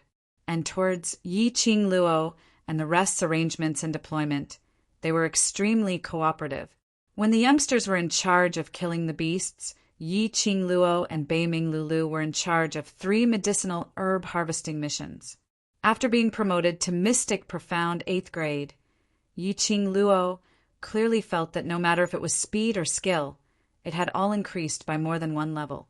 While picking the herbs, she still had the leisure to tease the magical beasts guarding the herbs. By the time they finished all 10 missions and walked out of the magical beast forest, it was already close to midnight. In the pitch-black night sky, a bright moon hung high in the sky, dotted with stars. Having stayed in the magical beast forest for an entire day, the youths immediately felt that the outside world was too beautiful. He no longer had to endure the stench of magical beasts' blood. He no longer had to endure the gloomy cold air from the surroundings. Most importantly, the 10 missions were all completed. The youngsters walked out of the magical beast forest's cold entrance, not bothering about the corpses strewn all over the place, not bothering about the other teams who passed by them. Chapter 6, 25. The 30 Overmembers who had been silent swept a glance at those youngsters lying on the ground. Their gazes swept past those corpses as their brows creased slightly. Following that, they cupped their fists in a manner that wasn't considered polite, but wasn't lacking in manners. Since your group's mission has been completed, we've also completed the transaction between the 2 groups, so we shall take our leave now. Saying that, the group of them turned around and left. Wait a minute. Yi Qingluo's clear voice was like a pearl falling on a plate as it reverberated in the silent and spacious magic beast forest entrance. 30 Overmembers stopped in their tracks. Does Miss Yi have any other instructions? Their words had pulled the distance between the 2 of them apart, as though they didn't want to be involved with Yi Qingluo at all. Admiring someone was easy. Hating someone was also very easy. At this very moment, in the 30 Overmembers' eyes, Yi Qingluo was an extremely vicious lady who was adept at scheming. In order to protect herself, she didn't mind sacrificing other people's lives. Yi Qingluo seemed as though she couldn't see the disdain and disgust in the members' eyes as she revealed a sweet smile and took out a piece of Xian paper and a pen from the profound phoenix ring. She picked up the pen and wrote the world group's 3 words on the Xian paper and immediately removed the mercenary group badge. Twisting the pin on the mercenary group badge, it was a symbol of Vice Group Leader's seal. Yi Qingluo stamped the top of the Xian paper, and her slender fingers folded the Xian paper neatly as she passed it to those members. The leader's expression changed as his brows furrowed. What do you mean by this? A piece of Xian paper stamped with Vice Group Leader's badge meant that she wanted to poach them openly? Didn't she despise them for being too old? Their looks weren't high enough? Yi Qingluo smiled charmingly as her long and narrow eyes revealed a captivating charm. As you think. This was the first time they saw someone poaching other mercenary groups' mercenaries in such an open and above-board manner. Give up? We are Blue Dragon Mercenary Group's mercenaries. We will only... Don't be in a hurry to reject me. Yi Qingluo interrupted the members' oaths with a smiling face as her fair fingers waved the Xian paper. I admire your characters and am extremely interested in unpolished jades like you. The faces of more than 30 members twisted. Since they were unpolished jade, what was there to admire? Weren't they supposed to boast about it when they were poaching people? What kind of disparagement was this? You need to polish yourselves. You need to find the right way to guide them. Yi Qing Luo ignored the expressions on their faces as she said word by word, "This is the proof that I'm giving you. You can keep it first, perhaps. You might need it in future. Of course, if you're completely sure that you want to place your future and your life on the Blue Dragon Mercenary Group, then you can directly tear this piece of paper." The leader of the group stared at the paper with a hesitant expression, listening to a 15-year-old girl say in an extremely mature manner that she wanted to guide them and polish them. This piece of unpolished jade. This feeling, it was so King strange. However, none of them could refute him. They had already seen Yi Qing Luo's ability in the magic beast forest. However, why was she so confident that they would definitely keep her proof? The leader's peripheral vision swept past the expressions of the few people beside him as he stretched out his hand and received that Xian paper. In front of Yi Qing Luo, he was about to tear it down. "We don't need it." Chapter 6, 26. Yi Qing Luo spoke extremely slowly as her voice was filled with gentleness, leisurely and contented. She didn't anxiously hope that they would agree, nor did she have the feeling that it didn't matter whether they agreed or not. She just calmly stated the truth. "Your choice to me doesn't have much use, but to you, it's a choice of fate." Yi Qing Luo saw the leader's hand, which was about to tear the paper, stopped as he stiffly maintained the action of tearing the paper. He was stunned for some time before he stiffly moved his arm. "What do you have to make us believe you?" Yi Qing Luo's smile was brimming with confidence. "Based on the fact that I'm Yi Qing Luo." The 30 or so members were completely stunned. Just how arrogant was this young lady? Based on the fact that she was Yi Qing Luo, she had that much confidence in herself? Not knowing why, the group members had an urge to believe her. In their minds, the scene of what Ji Tsangtian had done for Lan Ling Nuo appeared, which made one's heart turn cold. Looking at the ground full of corpses, their hearts ached. The main culprit of all these was Yi Qing Luo, but Ji Tsangtian definitely had something to do with it. Ji Tsangtian abandoned his own brothers, and under his brothers' cover he left. Yet these brothers of his had died here. Their group leader abandoned them. His 5 fingers curled up one by one. The leader of the group grabbed the piece of paper in his hand, as though he was making a huge decision. In the end, the leader kept the paper into his bosom as he gritted his teeth. "I hope that we will never have the chance to meet again." Yi Qing Luo smiled in disbelief. "I'm afraid this chance is not too far away." The 30 or so members left angrily. Looking at their departing figures, Kitty Lee blinked her watery eyes as she hooked onto Yi Qing Luo's arm. "Sister, why did you give them that piece of proof?" The World Group, which was personally written by Yi Qing Luo, was stamped by the vice group leader. This piece of paper represented Yi Qing Luo. Giving this piece of paper to those people in Blue Dragon Group, wasn't she afraid that these despicable people would use that piece of proof to secretly do some sinister things? Momentarily, everyone was unable to understand Yi Qing Luo's thoughts. These people, if we can rope them in and keep them for our own use, as long as we give them enough sincerity, they will definitely follow us through life and death. In just a short period of time, Yi Qing Luo had already understood these people's characters. These people valued friendship and loyalty. With proper training, it wouldn't take long for them to stand on their own in the mercenary world. But aren't we going to be in the academy? Yen Xiao didn't understand what Yi Qing Luo meant. All the members of the World Group were all students of the Devil class. They went to school together and cultivated together on holidays. They only had 3 days a month. If he were to accept these people into the World Group, wouldn't it be a huge mess? A portion of them are students of the Celestial Phoenix Academy. Their holidays are the same as ours. Yi Qing Luo explained patiently. The other group are professional mercenaries, relying on completing missions to support themselves. we can establish a second group, and when we are all in the academy, we can represent the world group to head to the mercenary association to accept missions and grind for some honor points. Qiao Jin shook his head in disagreement. Even if it's the second group, they still represent the world group. If they were to use this opportunity to defame us. Chapter 6, 27. I understand Qing Luo's intention. Long Yunjian nodded. I agree. Yi Qing Luo's lips curled as she exchanged glances with him and smiled. It was because Long Yunjian didn't reject her intention earlier. That was why Yi Qing Luo passed the proof to those group members after they left the magic beast forest. Long Yunjian didn't reject this decision. The others would also agree and listen to her. The riddle which the two of them were playing earlier was because of this matter.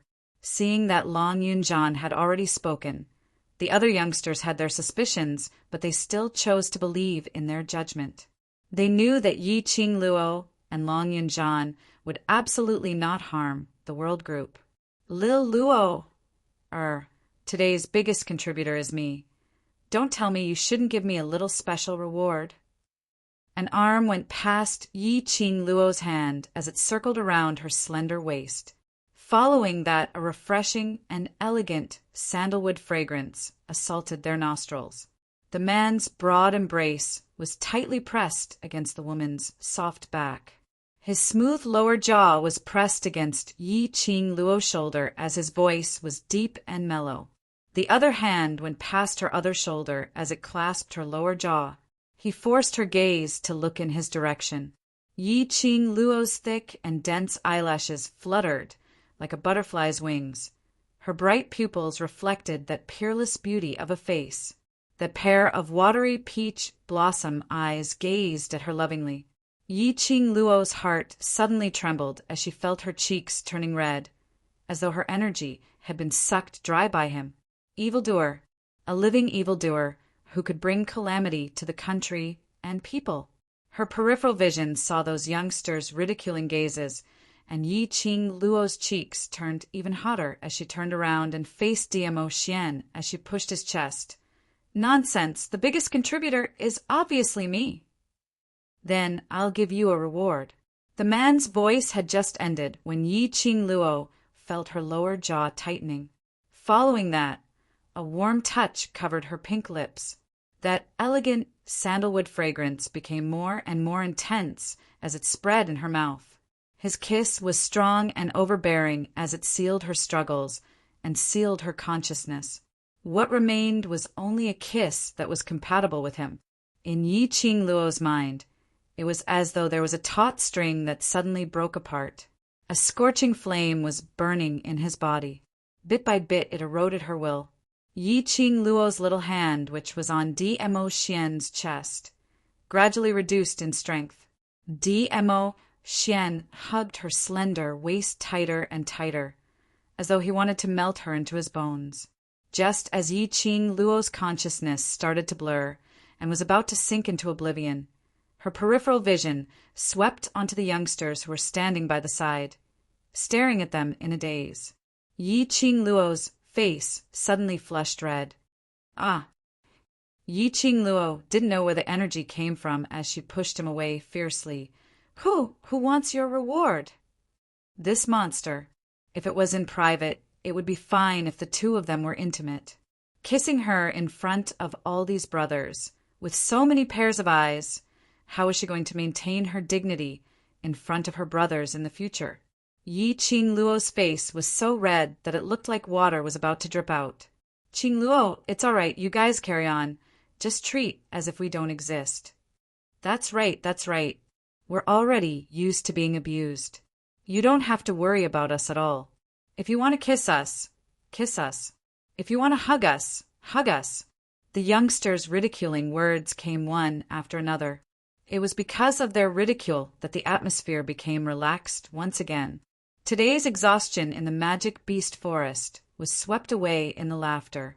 Hearing the youngsters' ridicule, Yi Qing Luo's face turned red as she stared resentfully at DMO Xian. But she saw him clutching his chest as his brows creased slightly. Chapter 6, 28. Yi Qing Luo's heart thumped. She suddenly thought of something as the smile on her lips disappeared. She took quick steps towards Dmo Xian as she stretched out her hand and tugged his collar. You, come with me. As expected, with this tug, she could clearly feel that his body was slightly stiff. Although Dmo Xian maintained his smile and gentle gaze, but that slight crease on his brows, Yi Qing Luo saw it clearly. Go back to the mansion and have a good rest. We'll be returning to the academy tomorrow. Yi Qing Luo turned her head to look at those youngsters who were sniggering behind her as she couldn't be bothered to explain to them. I'll be back later. No need to wait for me. It's all right if you don't come back. We all understand. It's the last day of the holiday. Just accompany the Overlord well. Tomorrow Qing Luo still needs to go to the academy, Overlord. You'd better take it easy. Yi Qing Luo. Damn it. Indeed, she had no way to establish her prestige. These youngsters weren't afraid of her. Little Nine. Yi Qing Luo shouted, and Little Nine's tail shook. The palm-sized fox instantly turned into a huge fox. Under the group of youngsters, I understand gazes, Yi Qing Luo's face turned black as she grabbed Dmo Xian's hand and leapt onto Little Nine's back. Yi Qing Luo's destination was that garden which Dmo Xian had given her the map of Death God Castle. The garden was still filled with flowers as hundreds of flowers bloomed. The fragrance in the air lingered around her nose. Standing in the middle of the flowers, Dmo Xian's eyes were filled with smiles. His curved peach blossom eyes were long and narrow with a demonic charm. Little Luo, the same location, the same you and me, are you hinting me to do what we did here that day? His tone was extremely joyous. That pitch-black obsidian, like eyes started to spread out as it started to thicken. Yi Qing Luo wasn't like the past, revealing a lady's coquettish side because of Dmo Xian's teasing. Her expression was grave as she grabbed Dmo Xian's extended wrist, and with a tilt, she pressed him into the flowers. Yi Qing Luo sat on Dmo Xian's abdomen as her hands tore his clothes. Dmo Xian caught the two little hands which were pulling randomly as he placed it by his lips and planted a kiss on it. Little Luo, are you trying to force yourself? His tone was evil, and his long and narrow eyes exuded a devilish charm that was incomparably alluring. Yi Qing Luo didn't say a word as her face was still sunken, struggling to tug at his clothes. Little Luo, Dmo Xian's voice abruptly turned heavier as he tightened his grip on her wrist. Stop fooling around. Why are you hiding? Yi Qing Luo sneered as her charming eyes were filled with chilliness. I force myself on you. Shouldn't you feel happy? If it was during normal times, Dmo Xian would definitely turn from guest to host. Indeed, I'm very happy. Dmo Xian stared into her eyes and spoke in a serious tone. But Lil Luo, you're a lady, and a lady's reputation is very important. I hope that the relationship between us can be placed on our wedding night and take it a step deeper. Pooh! Yi Qing Luo's sneer grew thicker. Since when did Dmo Xian know what reputation was? He had always done things his own way and did not care about what others thought of him. Talk about honor with her now? But I can't wait. Yi Qing Luo's wrist nimbly flipped as she held Dmo Xian's hand, while her other hand speedily unbuttoned his clothes. A soft sigh which could not be heard came from the depths of Dmo Xian's throat. His clothes were open, revealing a muscular chest. But on that chest there was an extremely glaring red, piercing Yi Qing Luo's eyes. Chapter 6, 29. Why didn't you tell me you were injured? Yi Qing Luo stared at the red gauze, her fingers trembling as she touched it. However, before he could touch the gauze, he retracted his hand while trembling. Dmo Xian was injured. The high and mighty Dizun was injured. It's not a big injury. I'm fine. Dmo Xian's lips twitched slightly as he raised his hand to caress Yi Qing Luo's fine black hair. I didn't tell you because I was afraid you would be worried. There's so much blood flowing from this wound. How could it be just a small injury? If it was just a small injury, a few pills could solve it. Why would there be so much blood? Suddenly, Yi Qing Luo recalled something. That map. The bloodstains on the map. Yi Qing Luo's heart suddenly trembled. Your injury. Was it when you went to Death God Castle to help me draw the map, you got injured? That's right, the bloodstains on the map. Ever since DMO Xian dashed into Death God Castle and brought her away from Zhu Wuexan, she thought that she had guessed wrongly and assumed that DMO Xian wasn't injured, hence she didn't probe further. If she hadn't noticed that something was wrong with his expression, she probably wouldn't have noticed it. A sense of vexation and guilt towards DMO Xian arose from the bottom of her heart. She was not a qualified woman who could stay by DMO Xian's side. She had never properly cared for DMO Xian. It would only create one trouble after another for DMO Xian. The more she thought, the tighter Yi Qing Luo's heart became. There was a suffocating feeling in her throat. It was so uncomfortable that she couldn't even breathe smoothly. His nose felt sour, as if something was about to gush out of his eyes. No, DMO Xian answered without any hesitation, seeing through the guilt and thoughts in Yi Qing Luo's eyes. His long arm stretched out and pulled Yi Qing Luo into his embrace. Don't let your imagination run wild, I'm fine. His reply was straightforward and decisive, but it also indirectly proved that this injury was indeed the injury suffered in Death God Castle. For her, he had been injured, and for her, he had stayed by her side with his injuries. He had been pretending to be fine because he didn't want her to worry. Yi Qing Luo's eyes gradually turned red. How could this man be so foolish? Feeling heartache? DMO Xian's fingers slowly brushed past Yi Qing Luo's cheeks. His fingertips paused at the corner of her eyes. If you can't bear to let me feel pain, kiss me and it won't hurt any more. You. Even at this moment, he could still act like a hooligan with a straight face. Yi Qing Luo stared at DMO Xian as she suddenly pushed his hand away. He took out some pills and gauze from the profound phoenix ring. You knew that I would be worried, yet you still hid the fact that you were injured.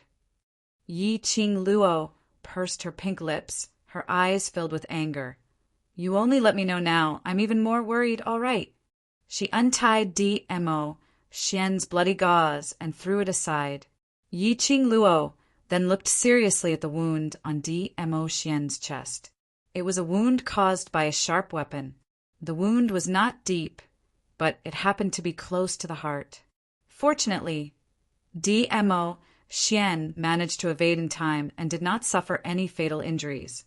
Sharp weapons. Yi Qing Luo's pupils contracted as she was already certain that DMO Xian's injury was caused when he was challenging the mechanisms in Death God Castle when he triggered the mechanism.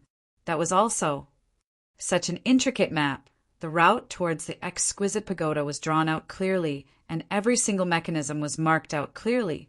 If it wasn't for the fact that he had tried every single mechanism, how could it be drawn out so intricately?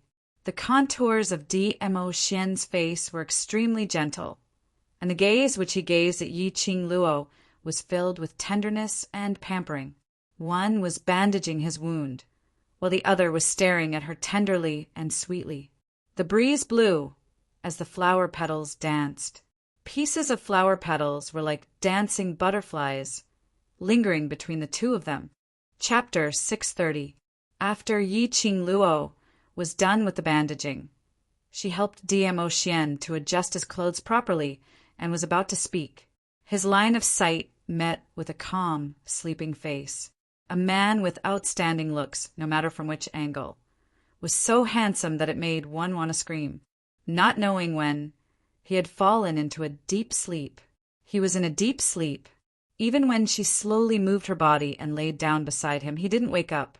Usually he was vigilant and could even sense a gust of wind. His injury was too serious. Yi Qing Luo's heart ached as she pursed her lips tightly, as she half propped up her body and leaned beside him, staring at his face. The man in his sleep, his brows were tightly knitted into a bundle. Yi Qing Luo couldn't help but stretched out her hand and swept past the wrinkles between his brows as she gently caressed it. Perhaps it was the softness of her fingers. Perhaps it was the gentleness of her fingertips. Perhaps it was the familiarity of her scent. That tightly knitted brows slowly smoothed out. Lil Luoer. A soft murmur spilled out from his thin lips. Following that, her hand was accurately held in the palm of the man's hand. His fingers tightened, as though he was holding the most precious thing in the world, tightly gripping it. Her heart suddenly increased the rate of its beating. Every time it fiercely pounded against her throat. A gush of warmth slowly flowed from the bottom of her heart. She held that hand, slowly lowered her body, and planted a kiss on his pale, thin lips. Silly girl. A helpless sigh spilled out from between her lips that were so tightly pressed together. The next day, Yi Qing Luo was woken up by Dmo Xian. She rubbed her eyes, got up, and was about to tear open Dmo Xian's clothes, wanted to take a look at his wound, and at the same time help him change his dressing, but was stopped by Dmo Xian. She should go to the academy. Yi Qing Luo used both carrot and stick, but was unable to make Dmo Xian loosen his mouth, so she could only helplessly let him return to the palace to recuperate. She was going back to the academy today, so Dmo Xian need not worry about her leading the brothers on experience learning and getting injured. Sending Dmo Xian off on little Nine with her eyes, Yi Qing Luo then returned to the mansion alone. The youngsters had long put on their academy uniforms as they lined up neatly in the garden. When they saw Yi Qing Luo, they started to tease Yi Qing Luo that she really didn't return for the entire night. But teasing was just teasing. They still understood Yi Qing Luo's character very well. They were all clear that there was nothing between Yi Qing Luo and Dmo Xian. They were tactful enough not to intentionally ask where Dmo Xian had gone to. Amidst the laughter, everyone's serious mood from early in the morning also became relaxed. The 3 days of their holiday were spent in abundance. There were more than 10 youths who had successfully advanced a grade in these 3 days. As for those who did not advance, they could clearly feel that their physical fitness and overall strength had been greatly improved. This was the power that came from constantly fighting in dangerous situations. Qing Luo. Xiao Jin walked over with a space bag. Last night, Shiju came back with a space bag in his mouth. It was filled with... He took out a black suit from his pocket. The flame-like cherry blossom embroidery on his right sleeve was extremely obvious. Wasn't it the uniform that the Blue Dragon mercenary group people wore yesterday? It must be Yi Qing Luo's order for Shiju to retrieve these uniforms. Why did Yi Qing Luo want these uniforms? Could it be that she wanted them to wash it before wearing it? Not to mention that these uniforms were tattered in this round's experience learning, ugly and smelly. Just these uniforms, if those Blue Dragon mercenary group members wore them, they wouldn't want to wear them any more.